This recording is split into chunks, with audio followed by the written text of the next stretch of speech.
வாசிக்கும்படியாக தெரிந்து கொண்ட வேத பகுதி கலாத்தியருடைய புஸ்தகம் 3வது அதிகாரம் அதனுடைய 13வது வசனம்.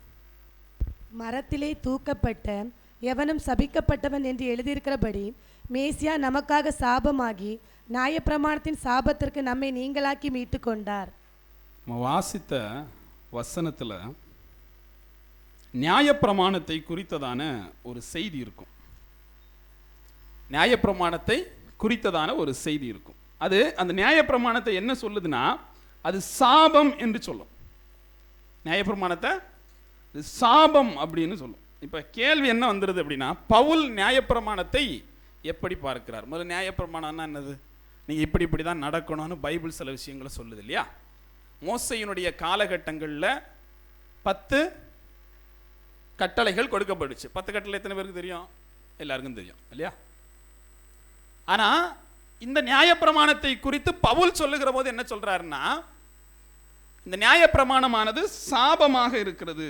மரத்திலே தூக்கப்பட்ட எவனும் சபிக்கப்பட்டவன் என்று எழுதியிருக்கிறபடி மெசியா நமக்காக சாபமாகி நியாயப்பிரமாணத்தின் சாபத்திற்கு நம்மை நீங்களாக்கி மீட்டு கொண்டார். நியாயப்பிரமாணத்தின் சாபத்திற்கு. இப்போ நியாயப்பிரமாணம் எப்படிப்பட்டதா இருக்கு? சாபமா இருக்கு. நியாயப்பிரமாணம் எப்படி சாபம் ஆகும்? ஒரு கேள்வி இருக்கு இல்லையா? நியாயப்பிரமாணம் எப்படி சாபம் ஆகும்னு ஒரு கேள்வி இருக்கு. ஏன்னா பவுல் என்ன சொல்றாருன்னா, இந்த பைபிள்ல நிறைய விஷயம் எழுதியிருக்கு இல்லையா, இதெல்லாம் சாபமா இருக்கு அப்படிங்கிறார். நியாயப்பிரமாணத்தை ஒருவன் சாபம் என்று சொல்றார் அப்படின்னா அதுல வேதத்தில் என்ன காரணம் அப்படிங்கிறத நம்ம ஆராய வேண்டிய தேவை இருக்கு. இது யாருக்கு எழுதுறாரு? கலாத்தியருக்கு அவர் எழுதுறாரு. எழுதும்போது இது நியாயப்பிரமாணம் எல்லாம் எப்படி இருக்கு?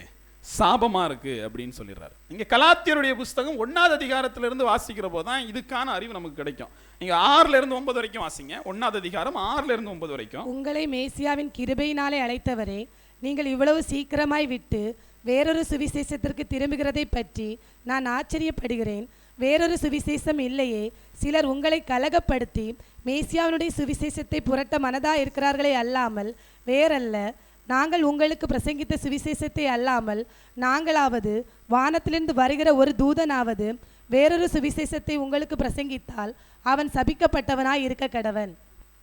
பாருங்க, இந்த இடத்துல நாங்கள் ஒரு சுவிசேஷத்தை பிரசங்கிக்கிறோம்.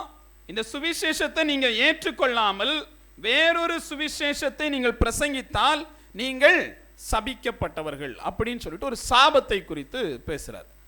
இது இப்போ உள்ள சிக்கல்ல அப்பவே உள்ள சிக்கலா இருந்திருக்கு. யாருடைய காலத்துல? பவுலுடைய காலத்திலேயே வெவ்வேறு சுவிசேஷங்கள் இருந்திருக்கு. இன்றைய காலகட்டங்களையும் வெவ்வேறு சுவிசேஷங்கள் இருக்கு. கடவுள் 3 பேரா இருக்கிறாங்க. கடவுள் ஒருத்தர் தான். கடவுள் சிலை வடிவிலையும் வழிபடலாம் இல்லையா? சபைக்குள்ளாடி அரசியல் பண்ணலாம் இருக்கு இல்லையா? எல்லாம் பைபிளுக்கு எதிரானது தான். சபைக்குள்ள அரசியல் பண்ணலாம்னா எப்படி நினைக்கிறீங்க? பாஸ்டர் டிசைட் பண்ண முடியாது. அங்கே யார் இருப்பா? தலைவர், செயலாளர், பொருளாளர். அதுக்கு ஒரு எலெக்ஷனு, அதுக்கு 4 பரிசுகள் இல்லையா? பாஸ்டர் தனியாக சாவு வீட்டுக்கு கூட போக முடியாது. கூட யார் தான் போனோம்? பொறுப்பாளர் போனால் தான் போக முடியும். இல்லைன்னா என்ன கேட்காம எப்படி போனேன்னு ஆயிரும், சிக்கலாக போயிடும். அப்போ இங்கே என்னன்னா, இங்கே ஒரு கட்டமைப்புகள் ஒவ்வொரு சுவிசேஷமாக பரவி கிடக்கிற மாதிரி பவுலுடைய காலகட்டத்திலும் வெவ்வேறு சுவிசேஷங்கள் இருந்துச்சு. இப்போ பவுல் என்ன சொல்றாரு அப்படின்னா, நாங்கள் ஒரு சுவிசேஷத்தை பிரசங்கிக்கிறோம். அது மெஸ்ஸியாவை குறித்ததானது. மெஸ்ஸியாவே சுவிசேஷம். மெஸ்ஸியாங்க கூடியது மட்டும்தான் என்னது? சுவிசேஷம். இதை தாண்டி நீங்கள் எதையாவது ஒன்றை சொன்னீங்க அப்படின்னா, மெஸ்ஸியாவை தவிர்த்துக்கிட்டு நீங்க ஒன்றை சொன்னீங்க அப்படின்னா அது என்ன ஆயிருது? சாபத்திற்குரியதாக மாறிடுது அப்படிங்கிறார். அப்போ அந்த காலகட்டங்களில் எப்படி இருந்திருக்கு அப்படின்னா, அந்த நேரங்களில் வெவ்வேறான சுவிசேஷங்கள் இருந்திருக்கு. உதாரணத்துக்கு பார்த்தீங்கன்னா, நாங்கள் மோசையை பின்பற்றுகிறோம். யாஷுவா இந்த உலகத்தில் வாழ்ந்த போது என்ன பண்ணாங்க? மோசையினுடைய நியாயப்பிரமாணத்தின்படி இதுதான் நடக்கணும் அப்படி சொன்னாங்களா இல்லையா? மோசையினுடைய நியாயப்பிரமாணத்தின்படி நீ தப்பு பண்ற அப்படின்னு யார்கிட்ட போய் சொன்னாங்க? மெஸ்ஸியாவிட்ட போய் சொன்னாங்க. அப்ப இந்த இடங்கள்ல வெவ்வேறான சுவிசேஷங்கள் இருக்கிற போது பவுல் அதை தெளிவுபடுத்தி சொல்றாரு. தலையானது ஒரே சுவிசேஷம் தான். அது என்னது? மெஸ்ஸியா எனக்கூடிய சுவிசேஷம் தான். இந்த மெஸ்ஸியாவை நீங்கள் ஏற்றுக்கொள்ளவில்லை என்று சொன்னால் நீங்கள் யாராயிருவீங்க? சபிக்கப்பட்டவர்களாக மாறிவிடுவீங்க. அதனால தான் யூதர்கள் எதன்படி வாழ்றாங்க? நியாயப்பிரமாணத்தின்படி வாழ்றாங்க இல்லையா? இஸ்ரேல்ல எல்லாருமே 10 கற்பனையின்படி வாழ்வாங்க. ஆனா அவங்க எதை ஏற்றுக்கொள்ளல? மெஸ்ஸியான் ஒருத்தர் பிறந்தாருங்கிறது, அவர் தேவனுங்கிறத அவங்க ஏற்றுக்கொள்ளல. அதனால இன்னும் என்ன இல்லை? நித்திய ஜீவன் இல்லை.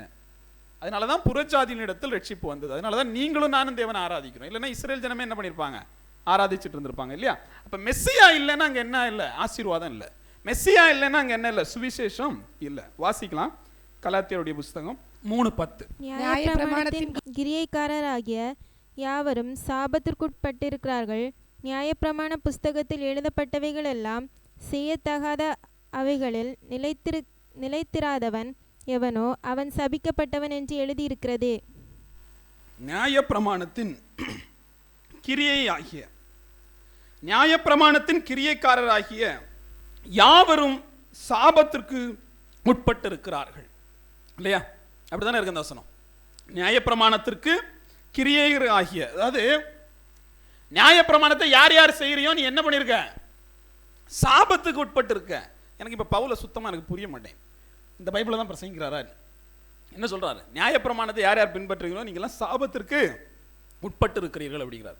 இப்ப இதெல்லாம் என்ன சொல்லுது அப்படிங்கிறத நம்ம தெரிஞ்சுக்க வேண்டியதா இருக்கு. ரெண்டு விஷயம் கடந்து போராடுது. என்னது? மெஸ்ஸியா ஒரு பக்கம், மோசே ஒரு பக்கம். கிருபை ஒரு பக்கம், நியாய தீர்ப்பு ஒரு பக்கம். ரெண்டும் கடந்து மாறி மாறியா சண்டை போடுறதுனால தான் இதுவரைக்கும் நியாய தீர்ப்பின் ஊழியம் ஒன்று இருந்துச்சு. யாசுவா வந்தோன்னா அது கிருபையின் ஊழியம் ஆயிடுச்சு.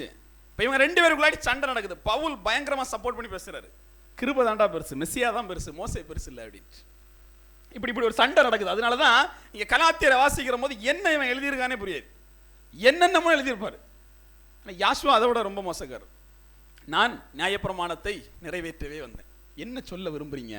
ஆளாளுக்கு ஒன்று பேசுறீங்களே. இப்போ பைபிள் என்ன சொல்லுது அப்படிங்கிறத நம்ம தெரிஞ்சுக்கணும். உதாரணத்துக்கு ஒரு ஸ்திரீ என்ன பண்ணிடுறா? வேசித்தனத்தில் கையும் களவுமாக பிடிபட்டுறாப்புல இல்லையா? ஒரு பாவம் நடந்தேறிடுது.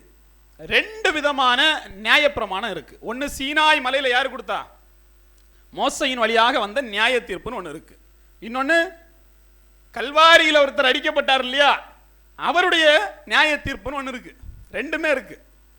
இந்த இடத்துல ஒரு ஸ்திரீ பாவம் செஞ்சிடறா, விபச்சாரி ஆயிட்டா, அவளை பிடிச்சு கொண்டு வந்து மெஸ்ஸியாவுடைய முன்னதாக நிறுத்தப்படுறா. நிப்பாட்டியாச்சு. இப்போ இவர் நியாயம் செய்யணும் இல்லையா? மக்கள் என்ன சொல்றாங்க? யோவானுடைய புஸ்தகம் 8ஆம் அதிகாரம் 4-5 வாசிங்க. போதகரே, இந்த ஸ்திரீ விபச்சாரத்தில் கையும் மெய்யுமாய் பிடிக்கப்பட்டால் விபச்சாரத்தில் கையும் களவுமாய் பிடிக்கப்பட்டால் இப்படிப்பட்டவர்களை கல்லெறிந்து கொல்ல வேண்டும் என்று மோசே நியாயப்பிரமாணத்தில் நமக்கு கட்டளையிட்டிருக்கிறாரே, நீர் என்ன சொல்கிறீர் என்றார்கள். அவன் கேட்கிறான், மோசே என்ன சொல்லியிருக்காரு? கல்லெறியணும்னு சொல்லியிருக்காரு. நீர் என்ன சொல்லுகிறீர்? இவனுக்கு தேவை மோசே தானா, அங்கே போய் என்ன பண்ணிருக்கணும்? கல் எறிஞ்சிட்டு போயிட்டே இருந்திருக்கணும். இவனுக்கு தேவை இவர் என்ன சொல்றாரு, இவரை குற்றப்படுத்தணும் அப்படின்னு அவர் முன்னாடி கொண்டு போய் நிப்பாட்டிட்டு, பாவம் செஞ்சுட்டாரு, மோசே சொல்லியிருக்காரு இந்த மாதிரி பாவம் செஞ்சா கல்லெறியணும், நீர் என்ன சொல்லுகிறீர்? நம்மால் இப்போ ஒரு நியாய பிரமாணத்தை புதுசா எழுதுறாரு. அந்த வசனம் எப்படி இருக்கு தெரியுமா? அவர் அப்படியே குனிந்து தரையில் என்ன பண்ணாரு? விரலினால் எழுதினார். தரையில் என்ன பண்றாரு? விரலினால் எழுதினார். அப்ப இவர் ஒரு நியாய பிரமாணத்தை உண்டாக்குனார். என்னன்னு உண்டாக்குனாரு? வாசிங்க. அவர்கள் ஓயாமல் அவரை கேட்டுக்கொண்டிருக்கையில் அவர் நிமிர்ந்து பார்த்து, உங்களில் பாவம் இல்லாதவன் இவள் மேல் முதலில் கல்லெறியட்டும். முடிஞ்சு போச்சு. அவர் சிம்பிளா ஒன்று சொன்னார். என்ன சொன்னாரு? இவ மேல கல்லெறியணும். நான் என்ன சொல்றேன்? யார் இங்க பாவம் இல்லையோ அவங்க என்ன பண்ணுங்க? முதல் கல்லை எறியுங்க அப்படின்ட்டு. நீங்க பாருங்க, நியாயப்பிரமாணம் என்பது கல்லெறியப்படணும் தான். இப்ப தேவன் ஒரு புதிய நியாயப்பிரமாணத்தை எழுதினார். என்னன்னு எழுதினாரு? உங்களில் பாவம் இல்லாதவன் இவள் மேல் கல்லெறியட்டும். இப்ப நிமிர்ந்து பார்க்கிறாரு, ஒருத்தனும் இல்லை. எல்லாம் எங்க போயிட்டான்? பாவம் இல்லாதவனை தான் எறிய சொன்னாரு. அப்ப இவன் எல்லாம் கிளப்பி விட்டு அவர் ஒன்று சொல்றாரு, யாரும் தீர்ப்பிடவில்லையா, நானும் தீர்ப்பிடேன். வாசிங்க அந்த வசனம், 11வது வசனம். அதற்கு அவள், இல்லை ஆண்டவரே என்றாள். யாசுவா அவளை நோக்கி, நானும் உன்னை ஆக்கினைக்குள்ளாக தீர்க்கிறதில்லை, நீ போ, இனி பாவம் செய்யாதே என்றார். நானும் உன்னை ஆக்கினைக்குள்ளாக தீர்க்கிறதில்லை, நீ போ, இனி பாவம் செய்யாதே அப்படின்ட்டார். இப்ப இந்த இடத்துல நீங்க பாத்தீங்கன்னா, தண்டனை என்பது கொடுக்கப்பட வேண்டிய நேரத்தில் அது கொடுக்கப்படலை. அப்படிதானே? தண்டனை என்பது கொடுக்கப்பட்டிருக்கணும், கல்லெறியப்பட்டு அவங்க கொல்லப்பட்டிருக்கணும். ஆனால் தேவன் என்ன பண்ணாருன்னா, அந்த பாவத்திற்கான விடயமாக ஒரு நீக்கு போக்கை உருவாக்கினார். என்ன நீக்கு போக்கு? அவங்களுக்கு தண்டனை நான் கொடுக்கணும், ஆனா யாரு பாவம் இல்லையோ அவங்க எல்லாம் கல்லறிங்க அப்படின்னு. இப்ப மெஸ்ஸியா ஏன் கல்லறியல? கரெக்டு தானே? மெஸ்ஸியா ஏன் கல்லறியல? யார் பாவம் இல்லையோ அவங்க எரியக்கூடிய தகுதி இருக்கா இல்லையா? இருக்கு. இப்ப மெஸ்ஸியா அங்க இருக்காருல்ல, இவங்க எல்லாரும் பாவிகள் போயிட்டாங்க, அவர் ஏன் கல்லறியல? அப்ப இந்த இடத்துல தான் ஊழியத்தின் வேறுபாடை நீங்க புரிஞ்சுக்கணும். இந்த இடத்துல மோசே இருந்தா இடத்துல எரிஞ்சிருப்பான். மோசே இருந்தா என்ன பண்ணிருப்பான்? எடுத்தெறிஞ்சிருப்பான். நம்மளால எரிஞ்ச ஆளுதான், பலரை கல்லெறிஞ்சு கொன்ன ஆளுதான். யாரு? மோசே. வேதத்தை வாசித்தீங்கன்னா உங்களுக்கு தெரியும். ஆனா இங்க யாசுவா இருந்துட்டு என்ன பண்ணல? கல் எடுத்து எரியல. மாறாக அவர் என்ன சொல்றாரு? நானும் உன்னை ஆக்கினைக்குள்ளாக தீர்க்கிறதில்லை. அதுக்கு இன்னொரு விஷயம் சொல்றாரு, நீ போ, இனி பாவம் செய்யாது. அப்ப அவருக்கு தேவையானது இந்த இடத்தில் மரணம் அல்ல, இந்த இடத்துல மனம் திரும்புதல். மெஸ்ஸியாவுக்கு என்ன தேவைப்பட்டுச்சு? ஒரு பாவம் செஞ்சா அதுல மரணம் தேவைப்படல, அவருக்கு மனம் திரும்புதல் தேவைப்பட்டுச்சு. நீங்களும் நானும் இன்னைக்கு மோசையினுடைய காலகட்டத்தின்படி இந்த நியாயப்பிரமாணத்தின்படி வழி நடத்தப்பட்டோம்னா உங்களை எல்லாம் கூப்பிட்டு வச்சு 2 நாளைக்கு ஒருக்கா இங்க ஒரு ஆளை காணாது, பாவம் செய்யும் போதெல்லாம் கல் எடுத்து எறிஞ்சு கொண்டிருப்பாங்க இல்லையா? சிக்கலா போயிருக்கும். அப்ப தேவன் என்ன பண்ணாரு? ஒரு நீக்கு போக்கை ஏற்படுத்தும்படி மனம் திரும்புதல் ஒண்ணு கொடுத்தார். இந்த மனம் திரும்புதல் என்னை பாடாப்படுத்துது. நம்ம என்ன வேணாலும் பண்ணிடலான்னு ஒரு நம்பிக்கை, மனம் திரும்பிட்டு போயிடலாம் கடைசியா அப்படிங்கிற மாதிரி ஆயிப்போச்சு. மோசையின் காலத்தில் பயமா இருந்துச்சு இல்லையா? இப்ப கிருபையின் காலம் ரொம்ப சந்தோஷமா இருக்கு. ஏன்? நான் என்ன பாவமும் செய்வேன், போயிட்டு தேவன்கிட்ட பாவ மன்னிப்பு கேட்டா போதும், தேவன்கிட்ட பாவ மன்னிப்பு கேட்டா மன்னிச்சிருவாரு அப்படிங்கிற மாதிரியான ஒரு சூழல் ஏற்பட்டுச்சு. ஆனா உங்களுக்கு என்ன தெரியல? பைபிள் சரியா என்ன சொல்லுதுன்னு தெரியல. பைபிள் சரியா என்ன சொல்லுது அப்படிங்கறத நீங்க தெரிஞ்சுக்கணும்னா ஆதியாகமத்தினுடைய புஸ்தகம் 15வது அதிகாரம் 6வது வசனத்தை வாசிங்க. அவன் யாவாவை விசுவாசித்தான், அதை அவர் அவனுக்கு நீதியாக எண்ணினார். பாருங்க, ஆபிரகாமன் ஒருத்தர் இருந்தார் இல்லையா? அவருக்கு நியாயப்பிரமாணம் இருந்துச்சா இல்லையா? நியாயப்பிரமாணம் இருந்துச்சா இல்லையா? இல்ல இல்ல இல்லங்கிறது தான் விட எடுத்துக்கலாமா? இல்ல, நியாயப்பிரமாணம் இல்ல. நியாயப்பிரமாணங்கிறது இல்லைங்கிற பட்சத்துல தேவன் எந்த கட்டளையும் கற்பனையும் அவனுக்கு கொடுக்கலையா? கொடுத்தாரு. கொடுத்தாரு இல்லையா? கொடுத்தாரு. இப்ப நியாயப்பிரமாணம் இருக்கா இல்லையா? இருக்கு இருக்கு. எதுதான் பதில்? பாருங்க, மோசையினுடைய காலகட்டத்தில் தான் நியாயப்பிரமாணம் கொடுக்கப்படுது. அது வரைக்கும் கொடுக்கப்பட்டது கற்பனைகளும் கட்டளைகளும், இப்படி செய் இப்படி செய்யாதங்கிறது தான். நியாயப்பிரமாணம் கொடுக்கப்படல. அப்ப ஆபிரகாமும் எதன் மூலமாக நீதிமானாக எண்ணப்பட்டான். நியாயப்பிரமாணம் எதை உருவாக்குதுன்னு நினைக்கிறீங்க? ஒரு நீதிமானையும் ஒரு பாவியும் உருவாக்குது இல்லையா? ஒரு நீதிமானையும் ஒரு பாவியும். அதன்படி செய்கிறவன் நீதிமான், அதன்படி செய்யலன்னா அவன் பாவி. ஆபிரகாமுடைய காலகட்டத்தில் நியாயப்பிரமாணம் இல்லை, மோசே இல்லை. அவனுக்கு என்னது இருந்துச்சு? விசுவாசம் என்பது நீதியாக எண்ணப்பட்டது. எது? அவனுடைய பாவமோ பரிசுத்தமோ அல்ல, விசுவாசம் என்பது எதுவா எண்ணப்பட்டுச்சு? நீதியாக எண்ணப்பட்டுச்சு. அப்ப யார் நீதிமான்? பாவம் செய்யாதவன் அல்ல. யார் நீதிமான்? விசுவாசிக்கிறவன் நீதிமான். நான் விசுவாசிச்சேன்னா நான் நீதிமான். நீங்க விசுவாசத்துக்கும் நம்பிக்கைக்கும் நிறைய வித்தியாசம் இருக்கு. நம்பிக்கைன்னா என்னது? விசுவாசம்னா என்னது? கை இருக்குன்னு நம்பலாம், ஏன்னா கை இருக்கு இல்லையா? ஆனா இல்லாத ஒரு விஷயத்தை இருக்குதுன்னு சொல்லிட்டு விசுவாசிக்கிறது தான் விசுவாசம். இல்லாத ஒரு விஷயத்தை, உதாரணத்திற்கு நான் இப்ப பறக்க முடியுமா? பறக்க முடியுமா? பறக்க முடியுமா? உடனடியாக என்ன சொல்லலாம்? யோசிக்குது. முடியாதுங்கிறதுக்காக ஒரு சிரிப்பு வேற இல்லையா? நடக்க முடியுமா? ஆமான்னு தலையாட்டுது. எப்படி? நம்பிக்கைக்கும் விசுவாசத்திற்கான வேறுபாடு. என்னால் நடக்க முடியுமா? நம்பிக்கை முடியும்.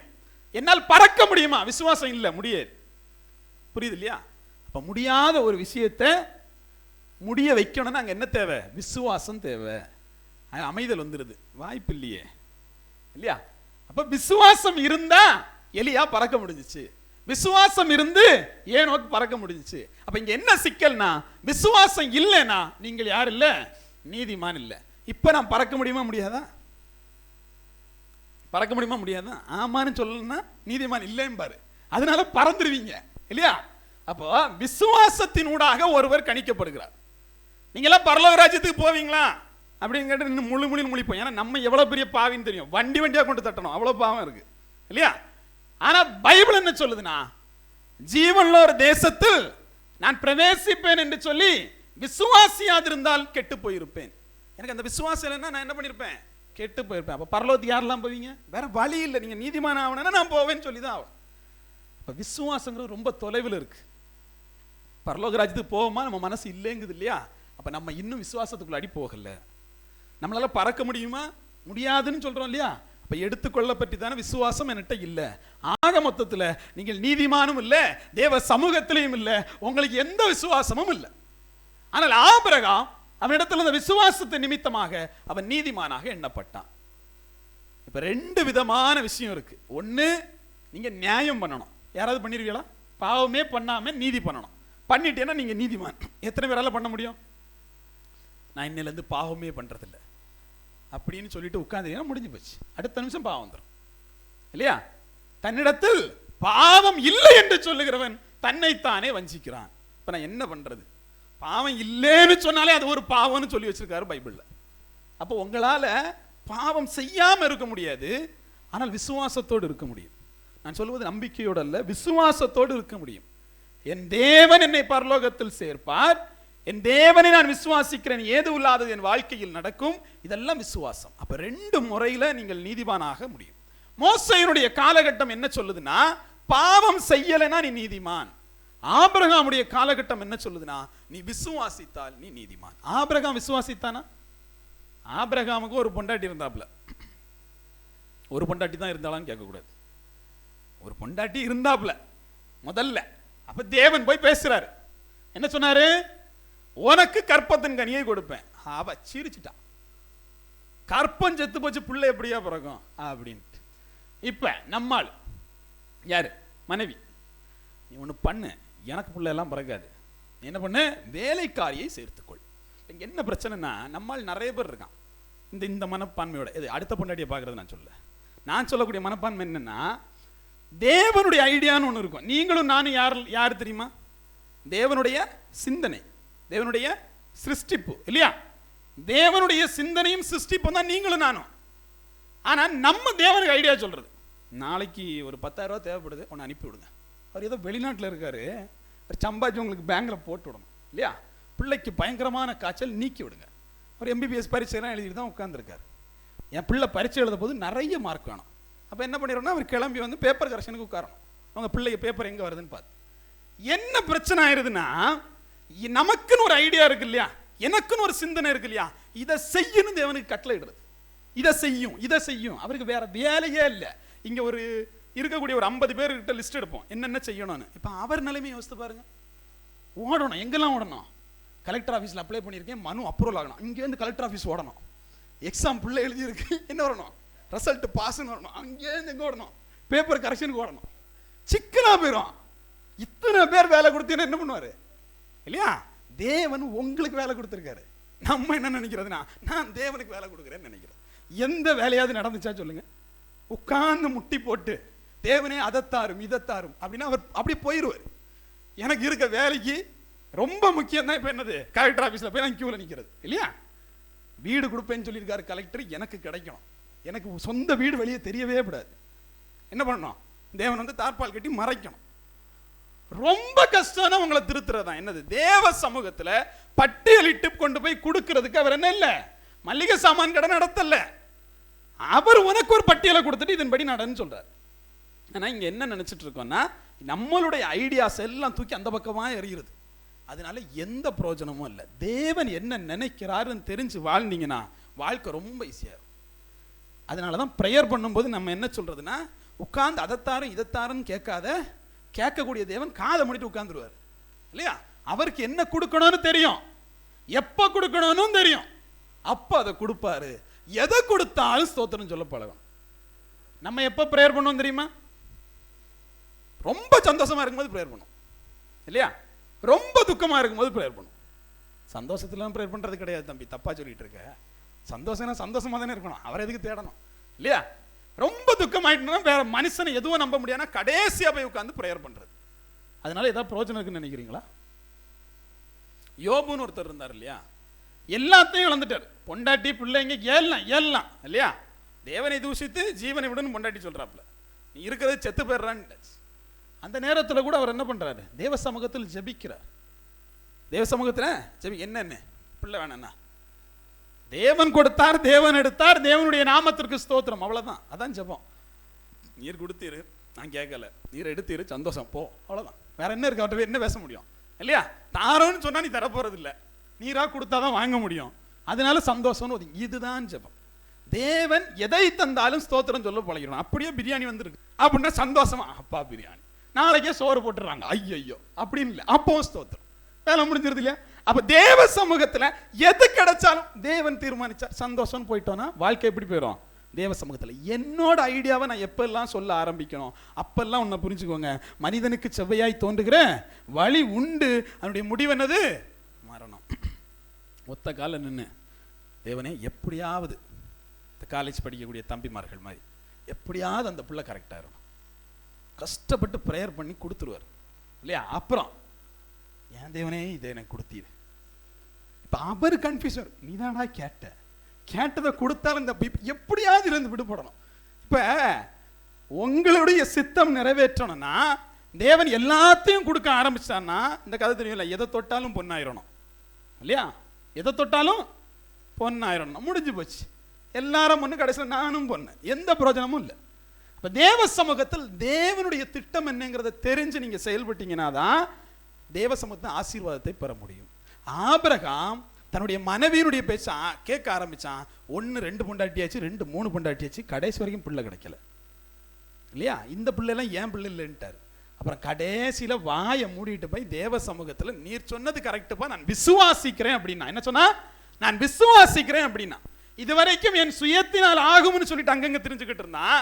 இப்ப நான் விசுவாசிக்கிறேன் அமைதியா உட்கார்ந்து தேவன் என்ன பண்ணாரு? கற்பத்தின் கனியை கொடுத்தாரு. விசுவாசத்தினால் ஆபிரகாம் நீதிமான் ஆக்கப்பட்டான். உண்மையை சொல்ல போனா அவன் விசுவாசத்தினால் ஆக்கப்படல, அவன் நம்பிக்கை எல்லாம் இழந்த பிற்பாடு விசுவாசம் பெற்றான். எப்படி? நம்பிக்கை எல்லாம் போனோம், என்னால முடியும், என் வீட்டாரால முடியும், என் பணத்தால முடியும், இதெல்லாம் முடிஞ்சு ஹாஸ்பிட்டல்ல படுத்து கிடப்போம் இல்ல, கடவுளே எப்படியாவது உயிரை கொடும், அப்பதான் விசுவாசம் வரும், அப்பதான் ஜெபிக்க தோணும். என்னுடைய கையில் எதுவும் இல்லைன்னு நினைக்கும் போது தான் நம்பிக்கை போய் விசுவாசம் பிறக்கும். அதுதான் ஆபிரகாமுக்கு பிறந்துச்சு. இப்ப 2 வழி இருக்கு நீங்க நீதிமானாவுக்கு. ஒன்னு பாவமே செய்யாம இருப்பது, இன்னொன்னு விசுவாசிப்பது. எது ஈஸியா தெரியுது? ஒட்டனை வருது பாருங்களேன், விசுவாசம் ஈஸியா இருக்கு. அப்ப கூட பாவம் செய்யாம இருப்பான், விசுவாசம் கொஞ்சம் ஈஸியா இருக்கு. பாவத்தை செஞ்சுட்டே விசுவாசிட்டு போவோம், ஆனா பாவத்தை செஞ்சுட்டே விசுவாசிக்கிறது ரொம்ப கஷ்டம் இல்லையா? பாருங்க, ஆபிரகாம் நீதிமான் ஆக்கப்பட்டது விசுவாசத்தினால் இல்லையா? உபாகமத்தினுடைய புஸ்தகம் 28ஆம் அதிகாரம் 15வது வசனத்தை வாசிங்க. இன்று நான் உனக்கு விதிக்கிற உன் தேவனாகிய யெகோவாவுடைய எல்லா கற்பனைகளின்படியும் கட்டளைகளின்படியும் நடக்க கவனமாய் இருக்கிறதற்கு அவர் சத்தத்திற்கு செவி கொடாதே போவாயாகில் இப்பொழுது சொல்லப்படும் சாபங்கள் எல்லாம் உன்மேல் வந்து உனக்கு பலிக்கும். இங்க பாருங்க, இப்ப தேவன் என்ன சொல்றாரு? நிறைய பேர் என்ன சொன்னீங்க? நாங்க விசுவாசிக்க போறோம்னு சொன்னீங்க. ஆனா அவர் என்ன சொல்றாருன்னா, நீ நியாயப்பிரமாணத்தின்படி செய்யாமல் போனால் சாபம் உன் மேல வரும், அது உனக்கு பலிக்கும் அப்படின்ட்டு. நியாயப்பிரமாணத்தை செய்யாம விடலான்னு பார்த்தா பைபிள் இப்படி சொல்லுது. என்ன சொல்லுது? இந்த நியாயப்பிரமாணத்தின்படி நீ நடக்கலைன்னா உன் பின்னாடி என்ன வருமா? சாபம் வரும், அது உனக்கு பலிக்கும்ங்குது. இந்த சாபத்துல இருந்து எப்படி போறதுன்னு ஒரு சிக்கலா போயிருது. அங்கிட்டு போனாலும் பிரச்சனை, இங்கிட்டு போனாலும் பிரச்சனை, எதை தான் பண்ணணும்னு இருக்குது இல்லையா? மத்தேயுடைய சுவிசேஷம் 5வது அதிகாரம் 17வது வசனத்தை வாசிங்க. நியாயப்பிரமாணத்தை ஆனாலும் தீர்க்க தரிசனங்களை ஆனாலும் அழிக்கிறதற்கு வந்தேன். நியாயப்பிரமாணத்தை ஆனாலும் தீர்க்க தரிசனத்தை ஆனாலும் நான் அழிக்கிறதற்கு வந்தேன்னு நினைக்காத. அழிக்கிறதற்கு அல்ல, நிறைவேற்றுவதற்கே வந்தேன். அதை நிறைவேற்றுவதற்கே வந்தேன். அப்ப இங்க நீங்க நியாயப்பிரமாணத்தை விட்டு விடணும்னு இல்ல. நல்லா பாருங்க, அவர் நியாயப்பிரமாணம் இல்லைன்னு எங்கேயுமே சொல்லல. அவர் என்ன பண்ணார் தெரியுமா? தண்டனையை மாற்றி வைத்தார். என்ன வச்சாரு? தண்டனையை மாற்றி வைத்தார். நியாயப்பிரமாணத்தை மாற்றி வைக்கல, தண்டனையை மாற்றி வைத்தார். நியாயப்பிரமாணத்தை நிறைவேற்றவே வந்தார். 10 கற்பனை, ஆமா 10 கற்பனை, ஆனா அதற்கு ஒரு தண்டனை இருக்குல்ல, எடுத்தோடனே கல்லெடுத்து எறிஞ்சு கொல்லு இல்லையா? இந்த தண்டனையை மாற்றி வைக்க வந்தார். தண்டனை எப்படி மாற்றினார்? அப்ப எல்லா கற்பனையும் எல்லா கட்டளையும் உங்களுக்கு உண்டு. இஸ்ரவேலே கேள், உன் தேவனாகிய யா ஒருவரே, ஒரு கடவுள் தான். அப்ப நியாயப்பிரமாணத்தை மாத்திட்டாரு, ஒரு 10 கடவுள் தான் போல அப்படின்னு இல்லை. நியாயப்பிரமாணத்தை அவர் மாற்றவே இல்லை, நியாயப்பிரமாணத்திற்கு வரக்கூடிய தண்டனையை மாற்றினார். அப்ப நீங்க எல்லாரும் நியாயப்பிரமாணத்தை பின்பற்றணுமா? ஆமா பின்பற்றணும். தகப்பனையும் தாயையும் கனம் பண்ணணுமா? ஆமா கனம் பண்ணணும். தேவன் ஒருவர்னு விசுவாசிக்கணுமா? ஆமா விசுவாசிக்கணும். களவு செய்யாம இருக்கணுமா? ஆமா களவு செய்யாம இருக்கணும் இல்லையா? இப்படி எல்லா கட்டளையும் கற்பனையும் நியாயப்பிரமாணமும் உண்டு. ஆனால் தேவன் எதை தான் மாத்தினாரு? நியாயப்பிரமாணத்தை நிறைவேற்ற வந்தார், தண்டனையை அப்படியே நீக்கி வச்சார். தண்டனை எப்படி நீக்கி வச்சாரு? தண்டனை எப்படி நீக்கி வச்சாரு? இப்பதான் நீங்க சந்தோஷப்படக்கூடிய ஒரு செய்தி இருக்கு. தாவீது எத்தனை பேருக்கு தெரியும்? தாவீது தெரியும். தாவீது எந்த காலத்தில் வாழ்ந்தார்? மோசையினுடைய நியாயப்பிரமாணத்திற்கு உட்பட்டு வாழ்ந்தார். ஏத்துக்கிறீங்களா இல்லையா? ஆனா நம்ம கடவுள் இருக்கு இல்லையா, நம்ம கடவுள் இருக்காருல்ல, அவரு ஒரு மாதிரி ஓர வஞ்சனக்கார். எப்படின்னு நான் சொல்றேன் பாருங்க. எப்படின்னு சொல்றேன், எவன் மேல் கிருபையா இருக்க சித்தமா இருப்பேனோ அவன் மேல் கிருபையா இருப்பேன், எவன் மேல் இரக்கமா இருக்க சித்தமா இருப்பேனோ அவன் மேல் இரக்கமா இருப்பேன். நின்று பிரசங்கம் பண்றான் பாரு, நம்பர் 1 ஃப்ராடு போய். ஆனா அவன் நினைக்கிறதெல்லாம் நடக்குது. அவன் கடவுள்கிட்ட பேசுறான், கடவுளுக்கு பிரசங்கம் பண்றான். அப்ப அவர் பதில் என்னன்னா, எவன் மேல் இரக்கமா இருக்க சித்தமா இருப்பேனோ எவன் மேல் கிருபையா இருக்க அவ்வளவுதான். இப்ப நானும் யோசிக்கலாம், இங்க வந்து பிரசங்கிப்பதற்கு தகுதி நமக்கு இருக்கா? ஒரே வார்த்தை, கிருபையும் இரக்கமும் இருந்தா தேவன் என்ன பண்ணுவாரு? தூக்கி கொண்டு போயிடுவார் இல்லையா? இப்ப பாருங்க, தாவீத மாதிரி ஒரு பொறுக்கி உலகத்துல இல்லை. நிறைய பேர் திட்டுவீங்க, ஆனா உண்மையா யோசிங்க பாப்போம். தாவீத மாதிரி ஒரு பொறுக்கி. ஏன்? நல்லா பாருங்க, போருக்கு போனோம். எங்க போனோம்? போருக்கு போனோம். மாடியில போய் நின்று அடுத்தவன் முன்னாடி குளிக்கிறத பார்த்ததும் இல்லாம என்ன பண்ணாப்புல, இங்க கூட்டிட்டு வாங்கன்னு சொல்லி தன்னுடைய மனைவி ஆக்கி கொண்டார். தாவீது செஞ்சது பாவமா இல்லையா? பாவம். பைபிளின் படி பாவமா இல்லையா? நியாயப்பிரமாணம் என்ன சொல்லுது? பிறர் மனைவியை இச்சையாதிருப்பாயாக. இச்சித்தாச்சுல. இப்ப இதனுடைய தீர்ப்பு என்ன? கல்லெறிஞ்சு கொல்லணும். தாவீது கொல்லப்பட்டானா இல்லையா? ஏன் கொல்லப்படல? வாழ்ந்த காலம் என்ன? மோசையினுடைய நியாயப்பிரமாணத்தின் காலம். அவனுடைய தண்டனை என்னவா இருக்கணும்? சாவாதான் இருக்கணும். ஏன் சாவு கொடுக்கப்படல? அப்ப பைபிளை வாசிக்கணும். வாசிக்கலாமா? வாசிங்க. 2 சாமுவேலுடைய புஸ்தகம் 12வது அதிகாரம் 13வது வசனத்தை வாசிங்க. அப்பொழுது தாவீது நாத்தானிடத்தில், நான் யாவாவுக்கு விரோதமாய் பாவம் செய்தேன் என்றான். நாத்தான் தாவீதை நோக்கி, நீ சாகாதபடிக்கு யா உன் பாவம் நீங்க செய்தார். யா உன் பாவம் நீங்க செய்தார். எனக்கு புரியலையே. சிம்சோன் எதுக்கு கொன்னீங்க? சிம்சோன் இதே பாவத்தை செஞ்சான் தானே கொன்னீங்க இல்லையா? அவன் புறஜாதிட்ட போய் பொண்ணு எடுத்தான் தானே அவனை கொன்னீங்க. இவனை எதுக்கு விட்டீங்க? சரி வாங்க, யாக்கோபு எதுக்கு விட்டீங்க? கதை இருக்கா இல்லையா? ஆபிரகாம் எதுக்கு விட்டீங்க இல்லையா? எப்ப ஒரு மனைவியை தள்ளிவிட முடியும்? நியாயப்பிரமாணத்தின்படி எப்ப ஒரு மனைவியை தள்ளிவிட முடியும்? வேசித்தனம் பண்ணா, விபச்சாரம் பண்ணா, இன்னொரு மனைவியோடு போயிட்டாங்கன்னா என்ன பண்ணிடலாம்? எடுத்து விட்டுலாம் இல்லையா? நம்மால் எப்படி போட்டான்? ஆபிரகாம் என்னத்துக்கு பண்ணான்? அடுத்த முன்னாடி எதுக்கு எடுத்தான்? யாக்கோபு அடுத்த முன்னாடி எதுக்கு எடுத்தான்? எப்படின்னா, யாக்கோபு ஒன்றும் இல்லைங்க, அவன் லவ் பண்ணது ஒரு பொண்ணு, மாமனார் மூத்த பொண்ணை கட்டிக்கோன்னாரு, அவன் அதையும் கட்டிக்கிட்டான் இதையும் கட்டிக்கிட்டான். அது எப்படா உங்களுக்கு வேண்டி மட்டும் மாறுது? நான் உரிமையா பேசுறேங்கிறதுக்காக அவன் இவன் யாக்கோபு பேசுறாரு, தாவீதாவன் பேசுறான். யாரா நீ அப்படிலாம் கேட்கக்கூடாது. அது ஏன் உரிமை, நான் பேசுறேன். உனக்கு தேவைன்னா அவர்களே இவர்களேன்னு போட்டு பேச மேடல, நான் கேட்க போறது இல்லை இல்லையா? நான் என் மொழியில பேசிட்டு போறேன். இப்ப நான் என்ன கேட்கிறேன், இப்ப தாவீதா இருந்தாலும் சரி, யாரா இருந்தாலும் சரி, பைபிள் என்ன சொல்லுது? இவர்கள்லாம் நம்மை அல்லாமல் பூர்ணராகாதபடிக்கு காத்து கொண்டு இருக்கிறார்கள். இப்ப அவன் அங்கிருந்து காத்துக்கிட்டே இருப்பான், 4 பிரசங்கத்தை பண்ணி 4 பேரை திருத்தி விடுறா அப்படின்ட்டு இல்லையா? அதனால நாங்க ஒரு மாதிரி உறவு முறையில பேசிக்கிட்டு இருக்கோம். நீங்க தப்பா நினைச்ச கூடாது. இப்ப பாருங்க, தாவீது எதனால கொல்லப்படல? அதுக்கு பதில் என்ன சொல்றாரு தெரியுமா? அவனுடைய பாவத்தை நான் எடுத்து விட்டேன். உங்க விருப்பத்துக்கு நீங்க பாவத்தை எடுத்து போடுவீங்க, 10 பேரை கொலை பண்ணுவீங்கன்னா இது என்ன கதை? அப்படிதானே? அதே பாவத்தை செய்த அநேகருக்கு மரணம், அதே பாவத்தை செய்த தாவீது என் இருதயத்துக்கு ஏற்றவன் செய்கிற வேலையா இது இல்லையா? ஆனா அப்படி விடல. அதான் நீங்க புரிஞ்சுக்கணும். தண்டனை கோடாரியானது மரத்தினுடைய வேரருகே வைக்கப்பட்டிருக்கிறது. இப்ப வேலைக்காரன் ஓடி போய் சொல்றான், இன்னைக்கு இதை வெட்ட வேண்டாம். நீங்க புரிஞ்சுக்கணும், நியாயப்பிரமாணம் தான். இன்னைக்கு இதை வெட்ட வேண்டாம், 1 வருஷம் கூடும். எத்தனை வருஷம்? ஒரே 1 வருஷம் கூடும். நான் கொத்தி உரை போடுறேன், இந்த மரம் கனி கொடுத்தால் சரி, 1 வருஷம் எனக்கு வாய்ப்பு தாங்க. இவனுக்கு நல்ல மருந்தெல்லாம் வச்சு என்ன பண்றேன், வளர்த்து எடுத்துடுறேன். இவன் வளரலைன்னா வெட்டி போட்டுடலாம். ஒரு வாய்ப்பு கேட்கறது தான் தாவீதுனுடைய வாழ்க்கையும் தேவன் கொடுத்திருக்கக்கூடிய கிருபையின் காலமும். எத்தனை வாய்ப்பு? 1 வருஷ வாய்ப்பு, ஒரே ஒரு வாய்ப்பு கொடும். இதுதான் நியாயப்பிரமாணம் மாற்றப்படலை. இப்ப பாருங்க தாவீது என்ன பண்ணாருன்னு பாருங்க. 12:10 வாசிங்க. இப்போது நீ என்னை அசட்டை பண்ணி ஏத்தினாகிய உரியாவின் மனைவியை உனக்கு மனைவியாக எடுத்துக்கொண்டபடியினால் பட்டயம் என்றைக்கு உன் வீட்டை விட்டு விலகாதிருக்கும். பாருங்க, இப்ப என்ன பிரச்சனை என்ன சிலவன் என்ன சொல்லுவான், தாவீது அப்பெல்லாம் பாவமே செய்யல நீ சொன்னேன்னு சொல்லுவான். அதனால தான் அவன் செஞ்ச பாவத்தை சொல்ல. பாவம் இருக்குது, தலைவர் அவ்வளவு பரிசுத்தம் இல்லை. தாவீதை போல நடனம்மா அடி அப்படிதானே, அப்பா வைஸ்தோத்தரிப்போம். ரொம்ப கஷ்டம், நடனம் எல்லாம் இப்ப பயங்கரமா போயிடுச்சு தெரியும்ல. எனக்கெல்லாம் வந்து ஜான் ஜெபராஜ் ரொம்ப பிடிக்கும். எத்தனை பேருக்கு பிடிக்கும்? ஜான் ஜெபராஜ் பிடிக்காதா? எனக்கு நல்லா பிடிக்கும். எது வரைக்கும்னா, தலைவர் இங்கேருந்து ஓடி போயிட்டார். ஓடி போகிற வரைக்கும் எனக்கு தப்பாக தெரில. ஓடி போய் பிடிச்ச இடம் எங்கே தெரியுமா? ஒரு லாட்ஜ் ரூமில் பிடிச்சான். பிடிச்சது யாரோட பிடிச்சாங்க தெரியுமா? யாரோட பிடிச்சாங்க? என்னுடைய இருதயத்துக்கு ஏற்றவள் அப்படிங்கிறவங்க பிடிச்சான். அது அப்பவும் ஒரு கட்டு கட்டுவாங்க பாருங்க. அது ஜான் ஜெபராஜ் பர்சனல் வாழ்க்கை. என்ன வாழ்க்கை? பர்சனல் வாழ்க்கை. அதை நம்ம கேட்கக்கூடாது. சரி, பர்சனல் வாழ்க்கையே கேட்கல. ஆனால் நீங்கள் இங்கே சபையில் நின்றுட்டு டான்ஸ் ஆடுறதுன்னு ஒன்று இருக்குல்ல, அது வேதம் அனுமதிச்சா? இந்த இடத்துல டிஸ்கோ டான்ஸ் லைட்டுகளை போட்டு பாட்டு நல்லா இருக்கா? ஆமா பாட்டு நல்லா இருக்கு. இல்லவே இல்லை, நல்லா இருக்கு, சூப்பராக பாட்டு இருக்கு. அப்போதானே ஆட முடியும். பாட்டு நல்லா பழைய காலத்து பாட்டை போட்டு ஆடுவீங்களா யாராவது? இல்லை ஒப்பாரி மாதிரி பாட்டு போட்டு ஆடுவீங்களா? இல்லை, பாட்டு நல்லா இருந்தால் தான் ஆட முடியும். இது வேதத்திற்கு எதிரானது. நம்ம ஜான் ஜெபராஜுக்கு எதிரானவர் இல்லை, இந்த நடனங்களுக்கு எதிரானவர்கள். எப்படி? இந்த நடனங்கள் நமக்கு தேவையில்லை. தேவனை பயபக்தியோடு தான் என்ன பண்ணணும்? ஆராதிக்கணும். கேட்டான தாவீது ஆடுனா, தாவீது ரோட்டில் தான் ஆடினான். எங்கே ஆடினா? ரோட்டில். இப்போ என்ன பண்ணுங்க, ரோட்டில் போங்க, நல்லா ஆடுங்க. சபைக்குள்ளே ஆடாதுங்க. யாரும் கேட்க போகிறதில்ல. யாராவது ரோட்டில் ஆடினா யாராவது கேட்பாங்களா? இல்லையா? நமக்கு நிறைய பேர் இருக்காங்க இல்லையா? இங்கே என்ன பிரச்சனைனா, இங்கே ஒரு கற்பனையும் கட்டளையும் இருக்கு. இங்கே வந்துக்கிட்டு ஆடுறதுல சிக்கலாக போயிடும்.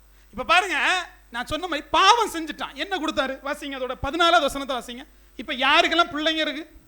யாரெல்லாம் பாவம் செய்வீங்க? எல்லாரும் ஒரு நல்லா பாருங்க.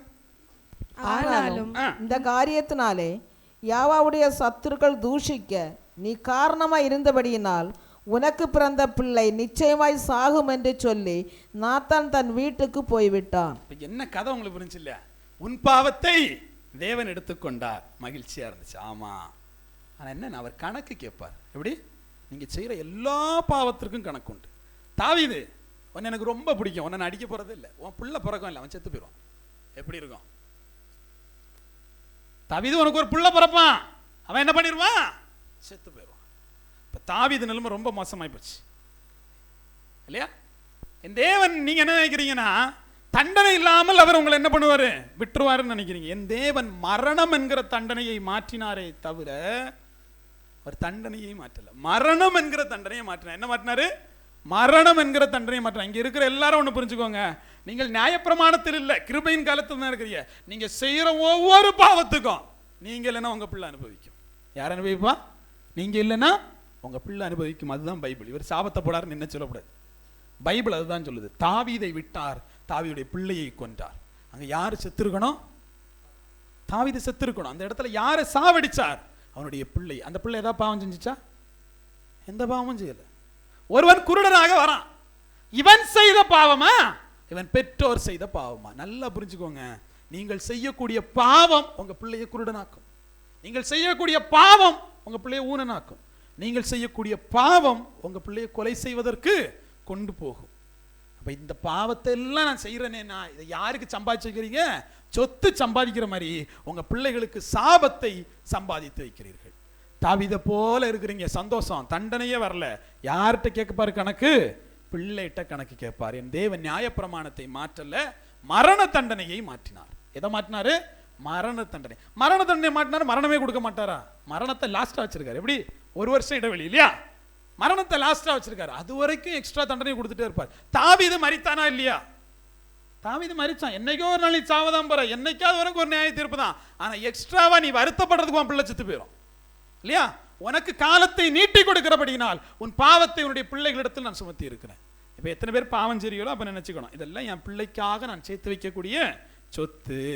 12:18 வாசிங்க. 7ஆம் நாளில் பிள்ளை செத்து போயிற்று. தாவீதின் ஊழியக்காரர் அவனுக்கு அறிவிக்க ஐயப்பட்டார்கள். பிள்ளை உயிரோடு இருக்கையில் நாம் அவரோட பேசுகிற போது அவர் நம்முடைய சொற்கேட்கவில்லை. பிள்ளை செத்து போயிற்று என்று அவரோட எப்படி சொல்லுவோம்? அதிகமாக வியாகுலப்படுவார் என்று பேசிக்கொண்டார்கள். இவன் பாவம் செஞ்சுட்டு போய் உட்காந்து பாவங்க ரொம்ப பாவம். ஏன் உபாசம் எல்லாம் இருந்தான், உபாசம் எல்லாம் இருந்து ப்ரேயர் பண்ணான், என் பிள்ளைய எப்படியாவது பொழைக்க பண்ணோம் அப்படின்ட்டு. நம்ம நிறைய பேர் நம்ம பாவம் செய்வோம், பிள்ளைக்கு உடம்பு சரியில்லாமல் போவோம், பிள்ளைக்கு பிரச்சனை வந்துடும், போய் தேவ சமூகத்தில் பயங்கர ப்ரேயராக இருக்கும். என்னதான் ஜெபித்தாலும் அந்த ஜெபத்திற்கு பதில் இல்லை. ஏன்? அது நியமிக்கப்பட்ட மரணம். இப்போ கடவுளை ஒரு மாதிரி கோவம் வருது இல்லை, தண்டிக்கவே இல்லைன்னு சொல்லும்போது ஒரு சந்தோஷமா இருந்துச்சுல்ல இல்லையா? தண்டிக்கும் போது கொஞ்சம் வருத்தமாக இருக்கு இல்லையா? அதான் தேவன் எங்கேயாவது ஒரு இடத்துல கணக்கை முடிச்சு விட்டுருவார். இப்போ கணக்கை பிள்ளைகள்கிட்ட கேட்கும்போது தான் வருத்தம் வரங்கிறனால பிள்ளையை தூக்கி விட்டார் இல்லையா? இப்போ பாருங்க, இது எந்த காலத்தில் நடந்துச்சு? நியாயப்பிரமாணத்தின் காலத்தில் நடந்துச்சு இல்லையா? நான் என்ன சொல்கிறேன், தாவீதுக்கு அப்புறமே இதுதான் நடந்துச்சு. தாவீதுக்கு அப்புறமே இதுதான் நடந்துச்சு. ஒரு மாதிரி கொஞ்சம் கொஞ்சமாக என்ன கொண்டு வந்துட்டாரு? கிருபையை கொண்டு வந்துட்டார். தாவீதின் வழிமொழிகளுக்கு ஒரு மாதிரி என்ன பண்ணிட்டாரு? கிருபையை கொண்டு வந்துட்டார். அதனால தான் தாவீதினுடைய வம்சத்திலே அவர் பிறந்து அவர் கிருபையை உண்டாக்கினார். இப்போ இந்த கிருபை தான் முதல்ல இருந்துச்சு. எப்போ இருந்துச்சு? மோசைக்கு முன்னாடி இருந்துச்சு. மோசைக்கு முன்னாடி வரைக்கும் அது கிருபையின் காலமாக தான் இருந்துச்சு. மோசைக்கு அப்புறம் தான் அது நியாய தீர்ப்பின் காலம். மறுபடி யாஷுவா வந்தோடனே அது என்ன ஆயிடுச்சு? மறுபடி கிருபையின் காலம் ஆயிடுச்சு. அப்போ இது புதுசு இல்லை. இதே வேலையை வரதுக்கு முன்னாடி பண்ணியிருக்காரு. இதே வேலையை வரதுக்கு முன்னாடி பண்ணியிருக்காரு. எங்கே பண்ணியிருக்காரு தெரியுமா? நோவாவை எத்தனை பேருக்கு தெரியும்? ஆதாம் டெல்லாம் இல்லை. நோவாவை எத்தனை பேருக்கு தெரியும்? நோவா தெரியும். நோவா நல்ல மனுஷனா இல்லையா? அப்படி இல்லை. எப்படி நல்ல மனுஷன் எனக்கு புரிய மாட்டேன். பாருங்க, நீங்க இருக்கிறீங்க, நான் இருக்கேன். இந்த உலகம் முழுக்க அழிஞ்சு போயிருது.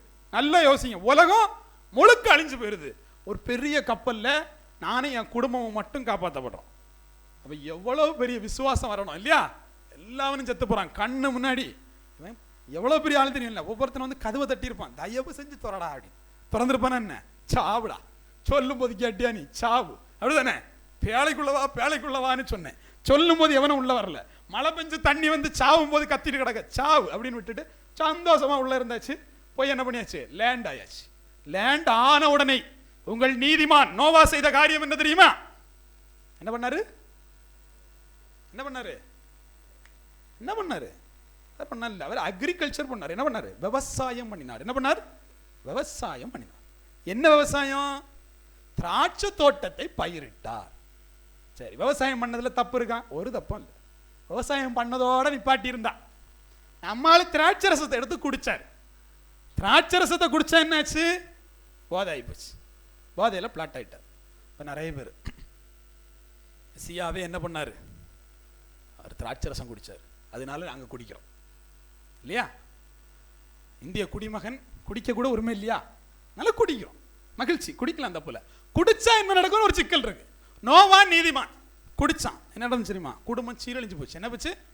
குடும்பம் சீரழிஞ்சு போச்சு. என்னாச்சு? குடிச்சிட்டு மல்லாந்து படுக்கும்போது துணி நம்மள்ட்ட கேட்காது இல்லை. துணிக்கு கையும் இல்லை காலும் இல்லை, நமக்கு தான் கையும் காலம் இருக்கு. அப்படிதானே? கமந்து படுத்தோன்னா துணி பறந்து போயிடுச்சு. யார் பண்ண தப்புன்னு யோசிங்க. எப்படி எழுதப்பட்டிருக்குன்னு பாருங்க. யார் பண்ண தப்பு? குடிக்கார பையன் இவன் குடிச்சிட்டு விழுந்து கிடக்கான். இவன் பண்ண தப்பு. அங்க ஹாம் வரான். யாரு? ஹாம் வரான். ஹாம் அவர் பத்த எத்தனாவது பிள்ளை? கடைசி பிள்ளை. போறான். மொத்தம் 3 பிள்ளைங்க. போறான். போகும்போது தகப்பன் என்ன இருக்காரு? துணி இல்லாம இருக்காரு. ஒருத்தன் என்ன பண்ண முடியும்? அண்ணன் எல்லாம் கூப்பிட்டு, அண்ணன் துணி இல்லாம இருக்கானே, உன்னை போத்தி விடணும். என்ன இவ்வளவுதான். அவனுங்களும் வந்து போத்தி விட்டு போயாச்சு. நம்ம ஆளு தெளிஞ்சிச்சு. தெளிஞ்சோன்னா காரியத்துக்கு என்னாச்சு? துணி இல்லாமல் இருந்து இளைய பிள்ளை தான் வந்தான், துணியை போட சொன்னான். சந்தோஷப்பட்டு தம்பி நல்லா இரு அப்படின்னு சொல்லலாம். அப்படி இல்லை. காம கூப்பிட்டு என்ன சொன்னார் தெரியுமா? காம் சபிக்கப்பட்டவன் சொல்லல, உன் பிள்ளை கானான் சபிக்கப்பட்டவன். எனக்கு ஒன்றும் புரிய மாட்டேங்குது. டேய், ஒரு அளவுக்கு பண்ணுங்க இல்லையா? ஒரு அளவுக்கு பண்ணுங்க. என்னது? நான் படுத்து கிடந்தேன், என் பிள்ளை வந்து என்ன பண்ணிச்சு? நிர்வாணத்தை பார்த்துச்சு. பேரனுக்கு என்னது தண்டனை? பாவம் பண்ணது யாரு? நீங்க சொல்றபடி சரி, இவன் தான் பாவம் பண்ணான். இவன் என்ன பண்ணா? போத்தி விடல. அண்ணன்மார்களை கொண்டு வந்து துணியை போத்தி விட்டாச்சு. முடிஞ்சிச்சு இல்லையா? இவன் குடிச்சதெல்லாம் பாவம் இல்லை. சார்வல் நல்ல வேலை பண்ணிட்டு தான் படுத்தாரு. குடிச்சதெல்லாம் பாவம் இல்லை, போத்தி விடாதது பாவம் ஆகி போச்சு. சரி, இவனுக்கு தண்டனை இருந்துச்சா? காமுக்கு தண்டனை இல்லை. ஒண்ணுமே தெரியாத கானானுக்கு தண்டனை. புரியுதா உங்களுக்கு? கிருபையின் காலத்தின் சிக்கல் புரியுதா உங்களுக்கு? கிருபையின் காலத்தின் சிக்கல் என்னன்னா, நீங்க பாவம் செய்வீங்க, தண்டிக்கப்பட மாட்டீங்க. ஒண்ணுமே தெரியாத உங்க பிள்ளை தண்டிக்கப்படும். இப்ப கிருபையின் காலத்தில் இருக்கிறோம்னு பிரசங்கிக்கக்கூடிய பிரசங்கியார்கள் எல்லாம் இதையும் சேர்த்து பிரசங்கிக்கணும். கிருபையின் காலத்தில் இருக்கிறோம், என் தேவன் மன்னிப்பார். கிருபையின் காலத்தில் இருக்கிறோம், தேவன் மன்னிப்பார், பிள்ளையுடைய உயிரை வாங்குவார், பிள்ளைக்கு தலையில சாபத்தை கொடுப்பார். அது தெரிஞ்சிருக்கணும். இப்ப சாபம் யார் தலையில வந்துச்சு? கானான் தலையில வந்துச்சு. கொஞ்சம் வருத்தமா இருக்கு. நம்ம பிள்ளைகளுக்கு மூஞ்செல்லாம் லைட்டா பார்த்துக்கிடுங்க. சரி, கானான் என்ன பண்ணியாச்சு? சாபத்தை பெற்றாச்சு. அதோட முடிக்கல. அதுக்கு அடுத்த வசனம் வாசிங்க. கானான் சபிக்கப்பட்டவன் தன் சகோதரிடத்தில் அடிமைகளுக்கு அடிமையாயிருப்பான் என்றார். எப்படி? இப்போ புரியுது இல்லை உங்களுக்கு? இந்த மந்திரவாதி எல்லாம் பார்த்துருக்கீங்களா? இந்த பிள்ளைகள் எல்லாம் பைத்தியமாக பிறக்கும் பார்த்துருக்கீங்களா? காசியர் மேக்சிமம் பார்த்துருக்கீங்களா? அது என்ன சிக்கல்? செய்கிறதெல்லாம் யார்கிட்ட போய் கணக்கு கேட்குறது? கொடுத்து விட வேண்டியதுதான். இப்போ நல்லா யோசிங்க. இப்போ நான் நல்லா அடி வாங்குறேன்னா என் தாத்தாவும் எங்கள் அப்பாவும் பண்ண வேலை தான். எல்லா பிள்ளைகளும் பார்க்குது, அப்பா நீ பண்ண வேலை தான்ப்பா, படிப்பு வர மாட்டேங்குதுப்பா, இல்லையா, அடிமையா இருக்கும்பா, சபிக்கப்பட்டிருக்கும்பா. இதெல்லாம் காரணம் யாரு? அப்படியே திரும்பி பார்த்துக்கிடுங்க.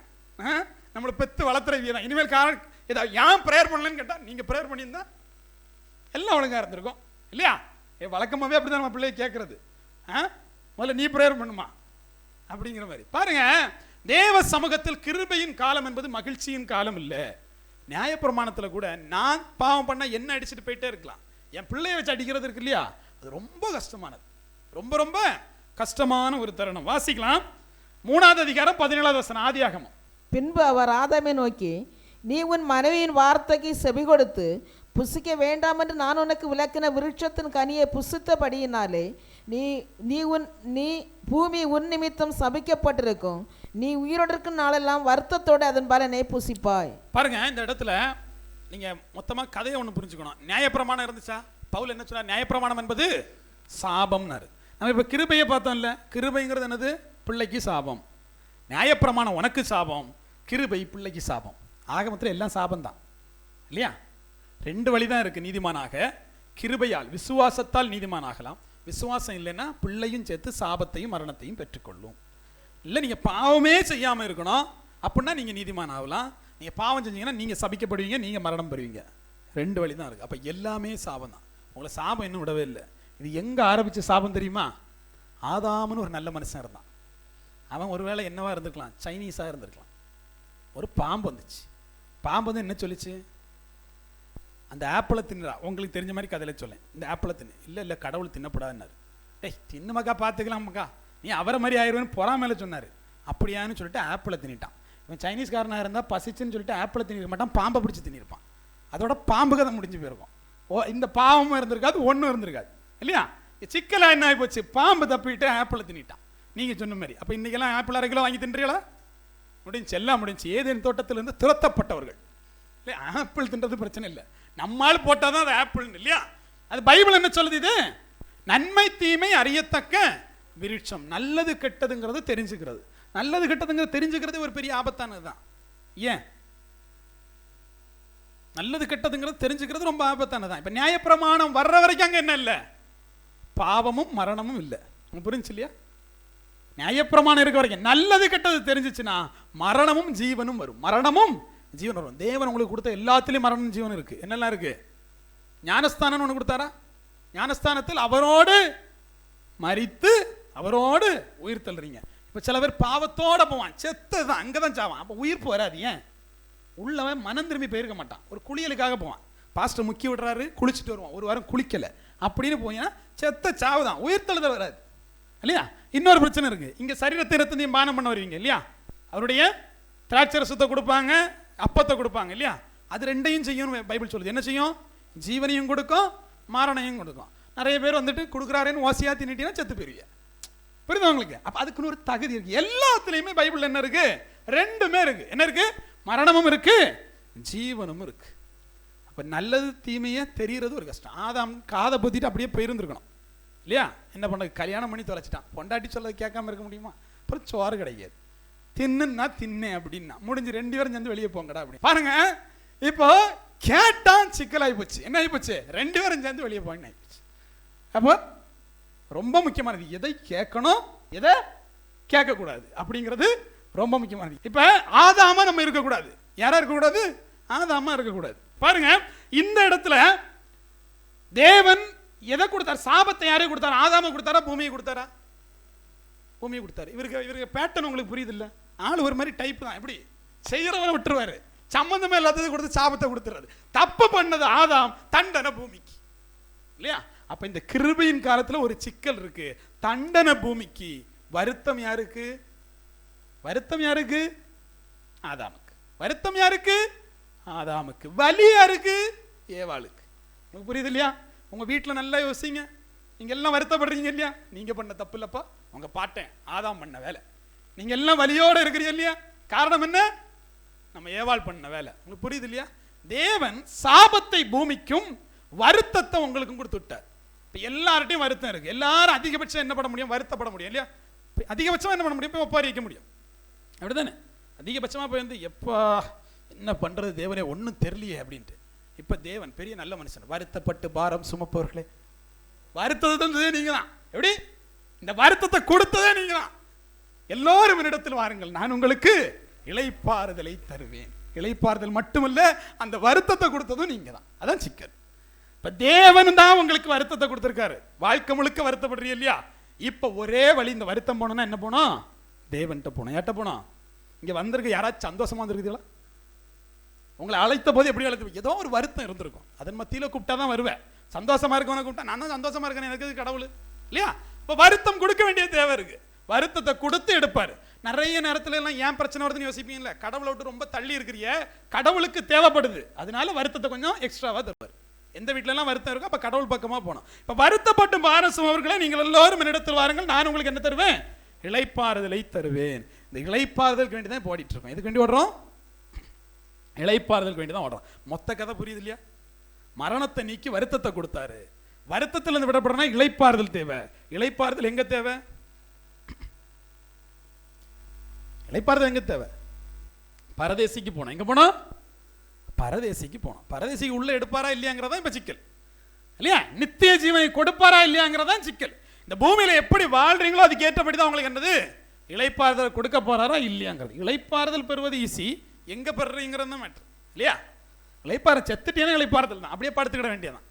ஆனா பரலோக ராஜ்யம் போய் சேர போறீங்களா அப்படிங்கிறதான் கேள்வியா இருக்கு. எல்லாத்தையும் நன்மையானாலும் தீமையானாலும் தேவன் எங்க கொண்டு நிறுத்துவாரு? நியாயத்தில் கொண்டு வந்து நிறுத்துவார் என்பதை அறி. பாருங்க, ஆதாம் பாவம் செய்யறான். அந்த பாவம் எல்லாரையும் ஆண்டு கொள்கிறது. 3:23 ரோமர் 3:23 வாசிங்க. எல்லாரும் பாவம் செய்து தேவ மகிமையற்றவர்களாகி. பாருங்க, இப்ப எல்லாருமே பாவம் செய்யறோம் இல்லையா?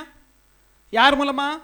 ஆதாம் செய்ய பாவத்து நிமித்தமாக பாவம் செய்யாதவர்களையும் மரணம் ஆண்டு கொண்டது. வாசித்திருக்கீங்களா? ரோமர் 5 இல்லையா? 12, 13, 14 இருக்கட்டும். நான் சொல்றேன் கேளுங்க, இந்த வசனம் உங்களுக்கு தெரிஞ்சனால சொல்றேன். பாவம் செய்யாதவர்களையும் மரணம் ஆண்டு கொண்டது. யார் பாவம் செய்யாதவன்? கானான் பாவம் செய்யாதவன். பாவம் செய்யாதவையும் மரணம் ஆண்டு கொண்டது. தாவீதுகமோய் பாவம் செய்யாதவன். பாவம் செய்யாதவனையும் மரணம் ஆண்டு கொண்டது. இதெல்லாம் கிருபையின் காலம். இதெல்லாம் எந்த காலம்? கிருபையின் காலம். பார்த்தீங்கன்னா கிருபை வேணும்னு தேவன்கிட்ட கேட்டீங்கன்னா கிருபையும் கொடுப்பார், பிள்ளைக்கு சாபத்தையும் கொடுப்பார், மரணத்தையும் கொடுப்பார். நம்முடைய வாழ்க்கையில நம்ம எப்படி வாழணுங்கிறது ரொம்ப முக்கியமானது. கானானுக்கு கொடுத்த சாபம் என்ன சொல்லுங்க? 2 விஷயம் கொடுத்தாரு. என்ன கொடுத்தாரு? சபிக்கப்பட்டவன் அடிமையா இருப்பான். கானான் சபிக்கப்பட்டவனா? ஆமா சபிக்கப்பட்டான். அடிமை ஆனானா? ஆமா அடிமையான. எப்படி ஆனான் பாருங்க. மொத்த யுத்தம் எதுக்கு நடந்துச்சு? ஆபிரகாம் இருக்கானா, இவனை கொண்டு உனக்கு கானான் தேசத்தை கொடுப்பேன். எது கொடுக்கணும்? எது கொடுக்கணும்? கானானை அடிமையாக்கணும். புரியுது இல்லையா? கானானை அடிமையாக்கணும். கானானியர்களை அடிமையாக்க எபிரியர்களை கையில் எடுத்தார். கானானியர்களை அடிமையாக்க எபிரியர்களை கையில் எடுத்தார். 2 அண்ணன் தம்பி பிள்ளை தான் இல்லையா? நோவாவுக்கு எத்தனை பிள்ளைங்க? 3 பிள்ளைங்க. பேர் சொல்லுங்க. Same, com. இப்ப சேமோட பிள்ளை தான் யாரு? ஆபிரகாம் இல்லையா? அந்த வழித்தோன்றல தான் வரது யாரு? ஆபிரகாம். காமோட பிள்ளை யாரு? கானான். கானான் சபிக்கப்பட்டுட்டான். கானான் அடிமையாக்கணும். யாரை வச்சு? நீ சேமுக்கு அடிமையாக இருப்பாய். அதனால ஆதாம்கிட்ட சொல்றாரு, உன் சந்ததிக்கு கானான் தேசத்தை கொடுப்பேன் இல்லையா? இப்ப இவன் கொண்டு போய் இந்த ஜனத்தை எல்லாம் வழி நடத்தி மோசையை கொண்டு போறாரு. எது? இந்த வாக்கு தத்தத்தை நிறைவேற்ற. அப்பதான் வழியில பாருங்க, தேவன் ஒரு வாக்கு தத்தத்தை உங்களுக்கு கொடுத்துட்டாருன்னா அதை நிறைவேற்ற அவர் என்ன வேணாலும் செய்வார். எப்படி செய்வாரு? போர், பயங்கரமான போர். கானானியர்கள் யாருன்னு சொல்லிட்டு இங்க 10 அதிகாரத்தை வாசித்தீங்கன்னா இருக்கும். எல்லா குடும்பத்தையும் சொல்லியிருப்பார். கானானியர்கள் வரிசையா 11 பேர். 11 பேர் அவனுக்கு பிள்ளை பிறப்பாங்க. அந்த 11 பேருமே இருப்பாங்க. பாருங்க, போர் நடக்குது. போர் நடக்கும்போது வானத்திலிருந்து கல் வந்து விழுந்து செத்து போயிடுவான். வானத்திலிருந்து கல் வந்து விழுந்து. இவர் பண்ற போரெல்லாம் இப்படிதான் இருக்கும். எல்லாம் ஃப்ராடுத்தனமா இருக்கும். போர்னா 2 பேரும் மாறி மாறி அடிக்கணும். எரியோ கோட்டின் மதில்கள் சுத்தி நின்று பிரேயர் பண்ணுங்க, விழும், முடிஞ்சு. நீ என்ன பண்ண? பிரேயர் தான் பண்ண, முடிஞ்சு, ஜெயித்தாச்சு இல்லையா? நீ சும்மா போ, வானத்திலிருந்து கல்லோட எல்லாம் செத்து போயிடுவான். புரியுது இல்லையா? எப்படிப்பட்ட வேலை இல்லையா? இன்னொரு குழவி போய் கொட்டும். குழவி போய் குழவி கொட்டி அவன் ஜெயித்துருவான். இதெல்லாம் வாசிக்கும் போது ஒரு அளவுக்கு பண்ணலாம் இல்லையா? தேவன் ஆசைப்பட்டார்னா உங்களுக்கு ஜெயத்தை எப்படியும் கொடுப்பாரு. எப்படி கொடுப்பாரு? எப்படி கொடுப்பாரு? எப்படி கொடுப்பாரு? சூரியன் நில்லு, சந்திரன் நில்லு, நான் போய் போர் பண்ணிட்டு வரேன், அந்த அளவுக்கு கொடுத்தாருங்க. இஸ்ரவேல் ஜனத்திற்காக எல்லாவற்றையும் என் தேவன் செய்து கொடுத்தார். ஏன்னா இந்த வாக்கு தத்தம் நிறைவேறணும். எந்த வாக்கு தத்தம்? கானானியர்கள் அடிமைப்பட்டு போக வேண்டும் என்கிற வாக்கு தத்தம் நிறைவேறணும். வாசிங்க 1 ராஜாக்கள் 21 அதிகாரம் 23 வசனம் வாசிங்க. ஏசபேலையும் குறித்து யாவா, நாய்கள் ஏசபேலை இஸ்ரவேலின் மதில் அருகே தின்னும். பாருங்க, இந்த எசபேல் யாரு? எசபேல் யாருங்க? யாரோட பிள்ளை?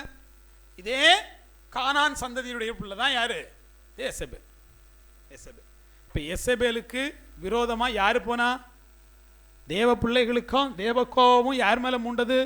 எசபேல் மேல. எசபேல் அப்படியே இந்த ஜன்னல்ல இருந்து கீழே விழுவா, அவருடைய இரத்தத்தை நாய் தின்னும். அந்த இடத்துல ஆரம்பிச்சு ஒவ்வொரு பிள்ளைகளா கொண்டுட்டு வருவார்.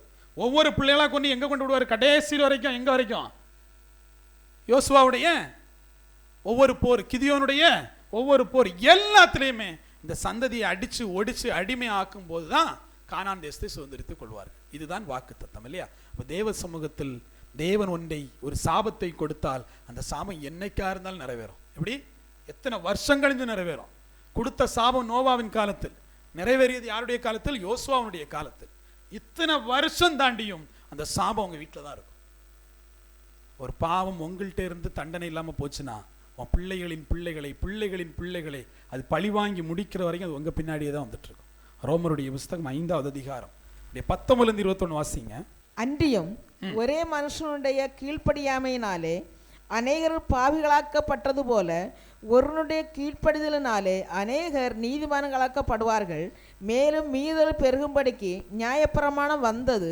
அப்படி இருந்தும் பாவம் பெருகிற இடத்தில் கிருபை அதிகமாய் பெருகிற்று. ஆதலால் பாவம் மரணத்துக்கு ஏதுவாக ஆண்டு கொண்டது போல கிருபையானது நம்முடைய யாவாகி யேசுமெசியாவின் மூலமாய் நீதியினாலே நித்திய ஜீவனுக்கு ஏதுவாக ஆண்டு கொண்டது. பாருங்க, நித்திய ஜீவன் ஒன்று இருக்கு இல்லையா? ஒரு ஆதாம்னால என்ன வந்துச்சு? பாவமும் மரணமும் வந்துச்சு. இன்னொரு ஆதாம்னால கிருபையும் நித்திய ஜீவனும் வந்துச்சு.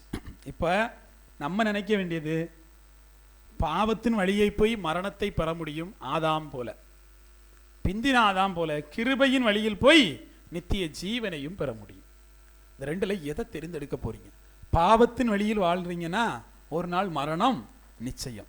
கிருபையின் காலத்தில் போனீங்கன்னா, மனம் திரும்பி போனீங்கன்னா, பாவம் இருக்கும் இல்லைன்னு சொல்ல, மனம் திரும்பி அந்த பாவத்தை செய்யாமல் விட்டுட்டு மனம் திரும்பி போனீங்கன்னா அந்த வழியில் என்ன உண்டு? நித்திய ஜீவன் உண்டு. இப்போ பெரிய பாடம் என்னன்னா, அங்கெல்லாம் பரலோகத்தை எப்படி போக முடியும்? சிக்கல் இல்லையா? யாரு கூப்பிட்டு போவா? பாருங்க, இந்த உலகத்தில் ஒரு மனிதன்கிட்ட நீங்கள் போயிட்டு, பழைய காலத்தில் கற்காலத்தில் வாழ்ந்துட்டு இருப்பார் இல்லையா, அந்த மனிதன்கிட்ட போயிட்டு நீங்கள் ஒரு ஃப்ளைட்டில் பறப்பது சாத்தியமானு கேட்டால் அவன் என்ன சொல்லியிருப்பான்? இல்லைன்னு சொல்லியிருப்பான் இல்லையா? ஆனால் நம்ம என்ன சொல்லுவோம்? ஆமாம் முடியும்னு சொல்லுவோம். அந்த காலத்தில் இருந்த ஜனங்கள்கிட்ட நீ எல்லாம் துணி போடுவேன், இந்த மாதிரி ஃபேண்ட் ஷர்ட் போடுவேன்னு சொன்னால் அவன் என்ன சொல்லியிருப்பான்? வாய்ப்பே இல்லைன்னு சொல்லியிருப்பான் இல்லையா? ஆனால் இன்றைக்கி அது சாத்தியமானது. எல்லாத்திற்கும் ஒரு காலம் வந்துக்கிட்டே இருக்குது. இன்றைக்கி எந்த அளவுக்கு காலம் வந்துடுச்சுன்னா, ஏதோ ஒரு திசையில் இருப்பவர்களே நம்ம இங்கே உட்காந்து பேச முடிய அளவுக்கு காலம் வந்துடுச்சு. இன்னும் ஒரு அளவுக்கு மேலே போயிட்டு ஏஐ டெக்னாலஜி மூலமாக நானே இல்லை, வெளிநாட்டில் இருந்துட்டு இந்த நாட்டுக்குலாம் ஆப்ரேஷன் பண்ணலாம். எப்படி பண்ணலாம்? வெளிநாட்டில் இருந்திருக்கக்கூடிய டாக்டர் இந்தியாவில் ஆப்ரேஷன் பண்ணலாம். எப்படி?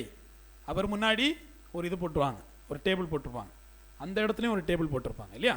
இவர் இங்கேருந்து கையை ஆப்ரேட் பண்ணுவார், இங்கே கையை ஆப்ரேட் பண்ணுவார், இதை எடுத்து இங்கே வைப்பார், அங்கே அசையாது. ஆனால் அங்கே மேஜை இருக்கும், மேஜைக்கு பக்கத்தில் இருக்கிற பொருள் எடுத்து வைக்கப்படும். இது என்னது? டெக்னாலஜி மூலமாக ஆப்ரேஷன் பண்ணக்கு இன்றைக்கி என்ன பண்ணிட்டு இருக்காங்க? ஏஐ தொழில்நுட்பம் மருத்துவத்தில் அந்த அளவுக்கு வளரும். நான் இப்போ சொல்லதெல்லாம் உங்களுக்கு கதையாக இருக்கும். இன்னொரு 20 வருஷத்துக்கு முன்னாடி கண்ணில் பார்ப்பீங்க. என்ன பார்ப்பீங்க? வெளிநாட்டிலிருந்து ஒரு மருத்துவர் இங்கே ஒருத்தருக்கு ஆப்ரேஷன் பண்ணிட்டு இருப்பார். இதெல்லாம் சாத்தியப்படுத்த முடியும்னு இன்றைக்கி நமக்கு தெரியாது. ஆனால் நாளைய ஜென்ரேஷனுக்கு இது ஈஸியாக போயிடும். அப்படியா? புரியுதா உங்களுக்கு? இன்றைக்கி ஃப்ளைட்டில் பறப்பது எளிது, நாளைக்கு மனிதர்கள் பறப்பதும் எளிது. ஏன்? நிறைய விஞ்ஞானங்கள் கூடினாதான் இந்த பூமி அழிய போகிறதுங்கிறது அர்த்தம். அப்போ இங்கே மனிதனுடைய அறிவு கட்டினபடி பாபேல் கோபுரம் ஒரு பக்கம் கட்டப்பட்டுக்கிட்டே இருக்கும். பாபேல் கோபுரம் ஒரு பக்கம் கட்டப்பட்டுட்டே இருக்கும். தேவன் அதை தகர்ப்பார். தேவன் அதை தகர்ப்பார். இந்த விஞ்ஞானம் எல்லாம் தகர்ந்து போகும். விஞ்ஞானத்தினால் நீங்கள் பறந்து எங்க போக போறதில்ல? பரலோகத்துக்கு போக போறதில்ல. விஞ்ஞானத்தினால் பறந்து பரலோகத்துக்கு போக போறதில்ல. தேவன் படைத்த படைப்பினூடாக போவீங்க. எது அது படைப்பு? இந்த காற்றினூடாக போவீங்க, இந்த மேகத்தினூடாக போவீங்க. அது உங்க வேலை இல்லை. யார் வேலை இல்லை? உங்க வேலை. தகுதி உள்ளவனை அவர் ஏற்றுக்கொள்வார். நான் அப்படியே எடுத்துட்டு மேகத்தை வில்லாக்கி கிளம்பி போக முடியாது இல்லையா? முதலுக்கு அதுக்கு எனக்கு என்ன வேணும்? தகுதி வேணும். தகுதி இருக்கவனை தேடி தேவனுடைய சமூகத்தில் அந்த எடுத்துக்கொள்ளுதல் கடந்து வரும். அதை யாரு பாப்பா? இயற்கை தானாக பார்க்கும். அதனாலதான் என்னால நடக்க முடியுமான்னு கேட்கும்போது பிறந்த குழந்தை சொல்லக்கூடிய பதில் இல்லை. பிறந்த குழந்தை சொல்லக்கூடிய பதில், பிறந்த குழந்தை நடக்குமா? பிறந்த குழந்தை ஏன் நடக்கும்? இல்லையா? நடக்காது, வாய்ப்பு இல்லை. ஆனால் அது பலமுறை நடந்து நடந்து விழுந்த பிற்பாடு என்ன செய்யும்?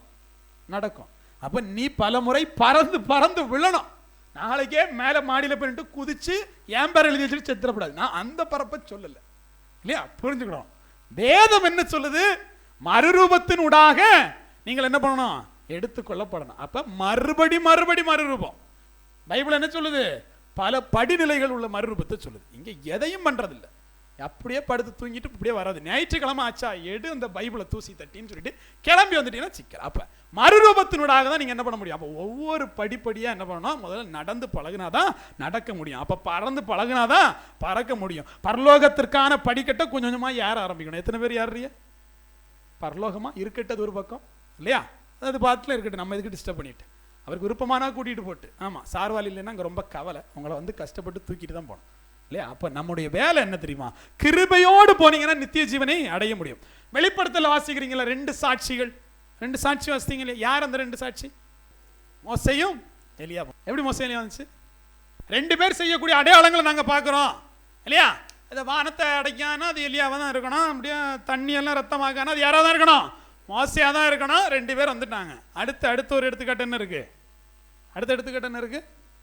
இதை பார்த்தீங்கன்னா நம்மளால மலையில் போய் வரல, இவங்க 2 பேர் தான் அங்கே வருவானோ. யார்? எலியாவும். அதனால இவங்க 2 பேர் தான் அங்கே வரணும். கரெக்டு தானே? அப்போ இப்போ எனக்கு ஒரு டவுட் என்ன வருதுன்னா, ஏனோக்கு எங்கே போனா? ஏனோக்கு எங்கே போனா? மோசே மரிச்சானா? மோசே மரிச்சானாங்க? மரிச்சாச்சு. இப்போ அடுத்த மரணம் எலியாவுக்கு எங்கே கொடுத்துட்டாரு? எலியாவுக்கு எங்கே கொடுத்துட்டாரு? வெளிப்படுத்தல பூமியில் கொடுத்துட்டாருல்ல. மரிச்சு கிடப்பான், அப்போ தானங்க எடுத்து போடுவான். அப்போ ஏனோக்கு எப்போ தான் சாவுறது? வந்தது ஏனோக்கா இருக்குமோ? சாவுறதுக்காக அனுப்பிவிட்டுருப்பாரோ? யாரா இருக்கும்? அப்போ சஸ்பென்ஸ்லேயே இருங்க. நான் குழப்பி தான் விட்டேன், நான் பதிலெலாம் சொல்லல சரியா? பதில் நீங்கள் வேதத்துக்குள்ளே போனீங்கன்னா கிடைக்கும் இல்லையா? நான் கேட்டது நீங்கள் மோசேன்னு சொன்னாலும் ஏன் ஏனோக்காக இருக்கக்கூடாது அப்படிங்கிறத நம்ம கேள்வி. எலியாங்கிறது உறுதியாயிடுச்சு இல்லையா? மரணத்தை இல்லாத எலியா மரணிக்கப்பட வேண்டும் வந்துட்டாரு. ஏனோக்கு மரணம் அடையல இல்லையா? நம்ம குழப்பறாரு பாருங்களேன். சரி, சிந்திப்போம். இந்த டாபிக்ல நம்ம பேசணும் இல்லையா? சரி பாருங்க, இப்ப இவங்க எடுத்துக்கொள்ளப்படணும். என்ன நடந்துச்சு தெரியுமா? வானத்திலிருந்து ஒரு சத்தம் கேட்டுச்சு, மேலே யாரிவான்னு. அவன் யாரி போயிட்டான். மேலே யாரிவான்னு சொன்னோடனே அவன் யாரி போயிட்டான். இதே மாதிரி ஒரு சத்தம் கேட்கும், வாங்க அப்படின்னா அப்படி கிளம்பி போயிடணும் இல்லையா? அவ்வளவுதான், ஒவ்வொரு நாளும் அப்படி கிளம்பி போயிட வேண்டியதுதான். அப்ப பாருங்க, தேவ சமூகத்துல தேவன் உங்களை கூப்பிடணும்னு முடிவு பண்ணிட்டாருன்னா அவர் கூப்பிட்டு எடுத்துப்பார். அதுக்கு முதல்ல நான் என்னவா இருக்கணும்? தகுதியா இருக்கணும். நான் இப்போ போறதை பத்தி கவலைப்படணும். நான் போவனான்னு கவலைப்படணும். என்ன கவலைப்படணும்? நான் போவனான்னு கவலைப்படணும். சாத்தியமற்ற எல்லாத்தையும் இந்த இயற்கை சாத்தியமாக்கும். அல்லேலூயா. என் தேவன் வருகிற போது புதிய வானமும் புதிய பூமியும் வரும் என்று சொன்னால் உங்களை கொண்டு போகவும் காற்றின் சேட்டைகள் வரும், நீங்கள் ஏறி போகவும் மேகம் உங்களை எடுத்து செல்லும். நீங்க செய்ய வேண்டியது ஒண்ணுதான், நான் மனவாட்டியாக காத்திருக்கிறேனாங்கிறதான் கேள்வி. அப்ப கிருபையின் ஊடாக நம்ம என்ன செய்யணும்? தேவ சமூகத்துல கடந்து போகணும். இந்த கிருபை ரொம்ப சிக்கலானது. கிருபை எப்படி? ரொம்ப சிக்கலானது. உபாகமத்தினுடைய புஸ்தகம் 23:5 வாசிங்க. உன் தேவனாகிய யாவா பீலையாமுக்கு செவி கொடுக்க சித்தமில்லாமல் உன் தேவனாகிய யாவா உன்மேல் அன்பு கூர்ந்தபடியினால் உன் தேவனாகிய யாவா அந்த சாபத்தை உனக்கு ஆசீர்வாதமாக மாற பண்ணினார். அந்த சாபத்தை உனக்கு ஆசீர்வாதமாக மாற பண்ணினார். இப்போ உங்க தலையில எல்லாம் கொஞ்சம் சாபம் இருக்கு, உங்க அப்பா அம்மானால. உங்க பிள்ளைகளுக்கு தலையில எல்லாம் கொஞ்சம் சாபம் இருக்கு. யாருனால? உங்களால. இந்த சாபம் எல்லாம் மாறணும்னா யாரால முடியும்? தேவன் தான் சாபத்தை மாற்ற முடியும். ஏன் கஷ்டப்படுவோம்னு புரியுது இல்ல? நம்ம அப்பா அம்மா செஞ்சதுனால நம்ம இப்போ உத்தரிச்சுட்டு இருக்கோம். நம்ம பிள்ளை ஏன் கஷ்டப்படும் தெரியல, நம்ம செஞ்ச பாவத்துக்கெல்லாம் உத்தரிக்குது. அப்ப இந்த சாபத்தை மாற்ற முதல்ல தேவன்கிட்ட போனோம் இல்லையா? இது இவன் செய்த பாவமா, இவன் பெற்றோர் செய்த பாவமா அப்படின்னா இது என்னால வந்துச்சா என் பிள்ளையால வந்துச்சான்லாம் சிந்திச்சு முதல்ல தேவ சமூகத்துல போனீங்கன்னா அது எந்த சாபமா இருந்தாலும் என் தேவன் என்ன பண்ணுவாரு, அதை மாற்றி விடுவார். இப்ப எத்தனை பேருக்கு சாபம் மாறணுமோ முதல்ல பிள்ளைகள் எல்லாம் கொண்டு எங்க தள்ளணும், போடா தேவ சமூகத்துல போ, அப்பதான் இந்த சாபம் மாறும். நம்ம எல்லாம் என்ன பண்ணணும், முதல்ல தேவ சமூகத்துல போனாதான் இந்த சாபம் மாறும். எத்தனை பேருக்கு எரிகோ தெரியும்?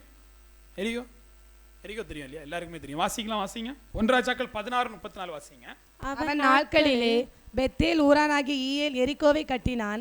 யாவா நூனின் குமாரனாகிய யோசுவாவை கொண்டு சொல்லியிருந்த வார்த்தையின்படியே அவன் அதன் அஸ்திபாரத்தை போடுகிற போது ஆபிராம் என்னும் தன் மூத்த குமாரனையும் அதன் வாசல்களை வைக்கிற போது செகுப் என்னும் இளைய குமாரனையும் சாக கொடுத்தான். யாரு ஆள், யாரு பேர் என்னது? பெத்தேல் ஊரானாகிய ஈயேல் எரிகோவை கட்டினான். ஈயேல் என்ன பண்ணாரா? எரிகோ பட்டணத்தை கட்டினா. ஏதாவது தப்பு இருக்கா? ஒரு பட்டணத்தை கட்டுறதுல ஏதாவது தப்பு இருக்கா? எரிகோ பட்டணத்தை ஒருத்தன் கட்டுறான், அவன் பிள்ளை 2 செத்து போச்சு. இப்போ இதை நீங்க என்ன பார்க்கணும்னா, ஒரு பட்டணத்தை கட்டுறதுல என்னடா பிரச்சனை இல்லையா? தேவையில்லாததை கட்டக்கூடாது. என்ன பண்ணக்கூடாது? தேவையில்லாததை கட்டக்கூடாது. உங்க விருப்பத்துக்கு எதையும் கட்டாதுங்க. சாபம் எங்க வந்து சேரும்? பிள்ளைக்கு இடத்துல வந்து சேரும். இந்த சாபம் எங்க கொடுக்கப்பட்டுச்சுன்னா, யோசுவாவினுடைய புஸ்தகம் 6:26 வாசித்தீங்கன்னா உங்களுக்கு புரியும். பல 100 வருஷத்துக்கு முன்னாடி வந்து சபிச்சுட்டு போயிருப்பான் அந்த இடத்த. வாசிங்க. அக்காலத்திலே யோசுவா இந்த எரிகோ பட்டணத்தை கட்டும்படி எழும்பும் மனுஷன் யாவாவுக்கு முன்பாக சபிக்கப்பட்டிருக்க கடவன். அவன் அதன் அஸ்திபாரத்தை போடுகிற போது தன் மூத்த குமாரனையும் அதன் வாசல்களை வைக்கிற போது தன் இளைய குமாரனையும் சாக கொடுக்க கடவன் என்று சாபம் கூறினான். புரியுதுல? யோசுவா என்ன சொல்லிட்டு போயிருக்காரு? இந்த எரிகோ பட்டணத்துல எவனாவது வந்து இதை கெட்ட நினைக்கிற போது அவன் பிள்ளையும் அவன் இளைய பிள்ளையும் என்ன பண்ணிடும்? செத்து போயிடும். இந்த சாபம் பலிக்க வேண்டிய இவன் 2 பிள்ளை பெற்றிருக்கான். ஒரு பிள்ளை பெற்றா சாபம் பலிக்காது. இவன் 2 பிள்ளை பெற்றதும் இல்லாமல் அந்த 2 பிள்ளையும் கொண்டு போயிட்டு அங்கே என்ன பண்ணியிருக்கான்? கல்லை வச்சு கெட்ட ஆரம்பிச்சிருக்கான். கெட்டினோட என்னாச்சு? மூத்ததும் போச்சு, இளையதும் போச்சு. அப்போ ஒன்று புரிஞ்சுக்கோங்க, எந்த இடத்துல வசிக்கிறோங்கிறது ரொம்ப முக்கியம். எந்தெந்த சாபத்தீடானத்தில் நம்ம போய் இருக்கிறோன்னு ரொம்ப முக்கியம். அதை தொட்டு சாபத்தை வாங்கியும் பிடிக்கக்கூடாது. எப்படி? சாபத்தீடானதை தொட்டு சாபத்தை. இது இவனால நடந்துச்சா? இடத்தால நடந்துச்சு. எதால நடந்துச்சு? இடத்தால. சில இடத்தை வாங்கும் போதும் பார்த்து தான் வாங்கணும். என்னடா இவர் ரொம்ப ஓவரா பேசுறாரு? நான் பைபிள் தான் பேசுறேன், நான் ராப்பாடி மாதிரிலாம் பேசல. பைபிள் சொல்லுது, எரிகோ பட்டணத்தை கட்டுனதுனால் அவனும் அவனுடைய 2 பிள்ளைகளும் சாபத்திற்குள்ளானாங்க இல்லையா? எதனால? இடத்தினால் வந்தது. இப்ப நீங்க வச்சிருக்கக்கூடிய இடத்தினால், நீங்கள் வச்சிருக்கக்கூடிய மனிதர்களால் உங்களுக்கு சாபம் பின்தொடர ஆரம்பிக்கும். யார்கிட்ட பழகுறோன்னு தெரிஞ்சு பழகணும் இல்லையா? எதை வச்சிருக்கோன்னு தெரிஞ்சு வைக்கணும். இதெல்லாம் உங்களுக்கு சாபத்தீடானது. அதனாலதான் எது எது சாபத்தீடானதோ அதெல்லாம் அகற்றிட்டு தேவ சமூகத்துல வாங்கன்னு சொல்றோம். இன்னும் சாபத்தீடானதை பிடிச்சு வச்சிருக்கிறீங்கன்னா என்ன செய்யும்? மரணம் தான் கிடைக்கும், கிருபை கிடைக்காது. இப்ப தேவ சமூகத்தில் ஒன்றை புரிந்து கொள்ளுங்கள், நீங்கள் பரலோக ராஜ்யத்துக்கு போக வேண்டும் என்பதற்காக தான் கிருபையை தவிர நீங்கள் பாவத்திலிருந்து தப்பிட்டே நினைப்பதற்கு இல்லை. இப்போ பரலோக ராஜ்யத்துக்கு போக நீங்க முயற்சிக்கிற போது உங்களுடைய பாவத்தை மன்னிச்சுட்டே இருப்பார். நீங்க மரணத்துக்கு தான் போகிறீங்கன்னா அந்த பாவத்தை உங்க பிள்ளை கணக்கில் எழுதிட்டே இருப்பார். மரிக்க போற உங்களுக்கு கிருபை தேவையே இல்லை, பரலோகத்துக்கு போற உங்களுக்கு தான் கிருபை தேவை. என் தேவனுடைய கிருபை வரம் அது நித்திய ஜீவனாக இருக்கிறது. நான் எப்படியும் செத்து தான் போறேன், என்ன மன்னியும்னா அந்த சாபம் எல்லாம் பிள்ளை பேர்ல வந்துடும். நான் பரலோகத்துக்கு வரேன், என்ன மன்னியும்னா அவர் மன்னிப்பார். அல்லேலூயா. தேவையானது ஒன்று நம்மை விட்டு எடுபடாத அந்த நல்ல பங்கு. பரலோகத்துக்காக ஓடுகிற போது நானும் என் வீட்டாருமே ஓடுறேன்னு சொல்லிட்டு கூட்டிட்டு என்ன பண்ணிடலாம்? பரலோக ராஜ்யத்துக்கு போயிடலாம். அப்போ உங்களுக்கு கிருபையை கொடுப்பார். அப்ப இவன் பாவி, இவனுடைய வீட்டுக்கு எதுக்கு வந்தீர்னு கேட்டா, அவன் மனம் திரும்ப இந்த வீட்டுக்கு ரட்சிப்பை கொடுத்தேன். சகைவு இதே எரிகோ பட்டணத்தில் தான் இருந்தான். சபிக்கப்பட்ட இதே எரிகோ பட்டணத்தில், எரிகோ என்கூடிய பட்டணத்தில் தான் யார் இருந்தா? சகைவுங்கிறவன் இருந்தான். அந்த மக்கள் எல்லாம் என்ன சொன்னாங்க தெரியுமா? ஒரு பாவியானுடைய வீட்டுக்கு போனான். உண்மை என்ன தெரியுமா? எல்லாவனும் பாவிதான். உண்மை என்னது? எல்லா பயலும் பாவிதான். ஆனால் அங்க இருந்ததுலேயே மனம் திரும்பின பாவியாரு? சகைவு. இப்ப நீங்கெல்லாம் பரிசுத்தனா இருக்க வேணாம், மனம் திரும்பின பாவியா இருந்தா போதும். எப்படி இருக்கணும்? மனம் திரும்பின பாவியா இருந்தா போதும். சகையு மனம் திரும்பின பாவி, இந்த வீட்டிற்கு ரட்சிப்பு வந்தது. இவனும் ஆபிரகாமின், யாருங்க? ஆபிரகாமின் சந்ததியா இருக்கிறானே. நீங்களும் நானும் யாரா இருக்கணும்? நமக்கு இந்த மோசே நியாயப்பிரமாணம் வேணாம், கல்லறிஞ்சு கொண்டு போடுவாங்க. நம்ம ஆபிரகாமின் விசுவாசத்தில் வளரக்கூடிய தேவ பிள்ளைகளாக இருந்தோம் என்று சொன்னால் பரலோக ராஜ்யமும் கிடைக்கும், பாவ மன்னிப்பும் கிடைக்கும். அதுதான் பவுல் பிரசங்கிக்கிறார்.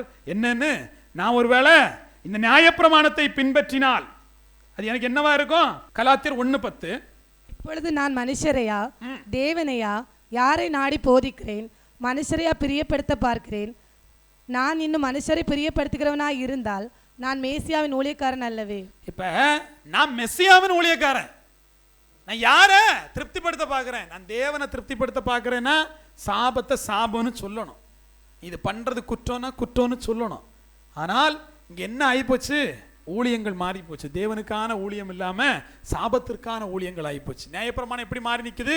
சாபமா மாறி நிக்குது. இதை கிருபையாய் மாற்ற வேணும்னா தேவ சமூகத்தில் எதை கொண்டு சேர்க்கணும்? பாவ மன்னிப்பையும் யாஷுவா மெசியாவுடைய நாமத்தையும் கொண்டு சேர்க்கணும். எதனால அவர் புதிய உடன்படிக்கை உண்டு பண்ணினார்? அவருடைய இரத்தத்தினால் புதிய உடன்படிக்கை உண்டு பண்ணினார். அவருடைய இரத்தம் உங்களுடைய வீடுகளில் தெளிக்கப்படுகிற போது சாபம் வரும், பாவம் வரும், மரணம் வரும். எதுவும் உன் வீட்டுக்கு வராது. எதுவும் உன் வீட்டுக்கு வராது. யாரெல்லாம் பாவியோ அவன் வீட்டுக்கு போவோம். அப்போ தேவ சமூகத்தில் நீங்கள் ஒப்புக் கொடுக்க வேண்டியது ஒன்னே ஒண்ணுதான். என் தேவன் எனக்காக ஒரு இடத்தை ஆயத்தம் பண்ண போனார். அந்த இடத்திற்கு நான் போனோம். இயற்கை என்னை கொண்டு போகும். நான் என்னை தகுதிப்படுத்த வேண்டும். அதற்கு தேவ கிருபை எனக்கு வேண்டும். என்னிடத்தில் சாபம் இருக்கிறது, என் பிள்ளைகளிடத்தில் சாபம் இருக்கிறது. இந்த சாபம் போகணும்னா வருத்தப்பட்டு பாரம் சுமப்பவர்களே நீங்கள் எல்லாரும் என்னிடத்தில் வாருங்கள் ஒருத்தர் கூப்பிடுறாருல, அவர் பக்கத்தில் போயிட்டு நீர்தான்ப்பா எல்லாம் சொல்லிட்டு அங்கே இருக்கணுமே தவிர எனக்கு அதை தாரோம் எனக்கு இதை தாரோனா எல்லாம் தருவார். கூட சேர்த்து சாபத்தையும் மரணத்தையும் தருவார். கேட்க வேண்டியது ஒன்று, அது நித்திய ஜீவன். அல்லேலூயா. தேவ சமூகத்தில் ஒப்பு கொடுப்போமா? நித்திய ஜீவனை மட்டும் எனக்கு தாங்கப்பா என்று சொல்லி நித்திய ஜீவனை கேட்க ஆரம்பிங்க. எல்லா ஆசீர்வாதத்திலும் முதலாவது தேவனையும் தேவனுடைய ராஜ்யத்தையும் தேடுங்கள், அப்பொழுது இவைகள் எல்லாம் உங்களுக்கு கூட கொடுக்கப்படும் என்று சொன்னார். இந்த வார்த்தையினூடாக தேவன் உங்களை ஆசீர்வதிப்பாராக.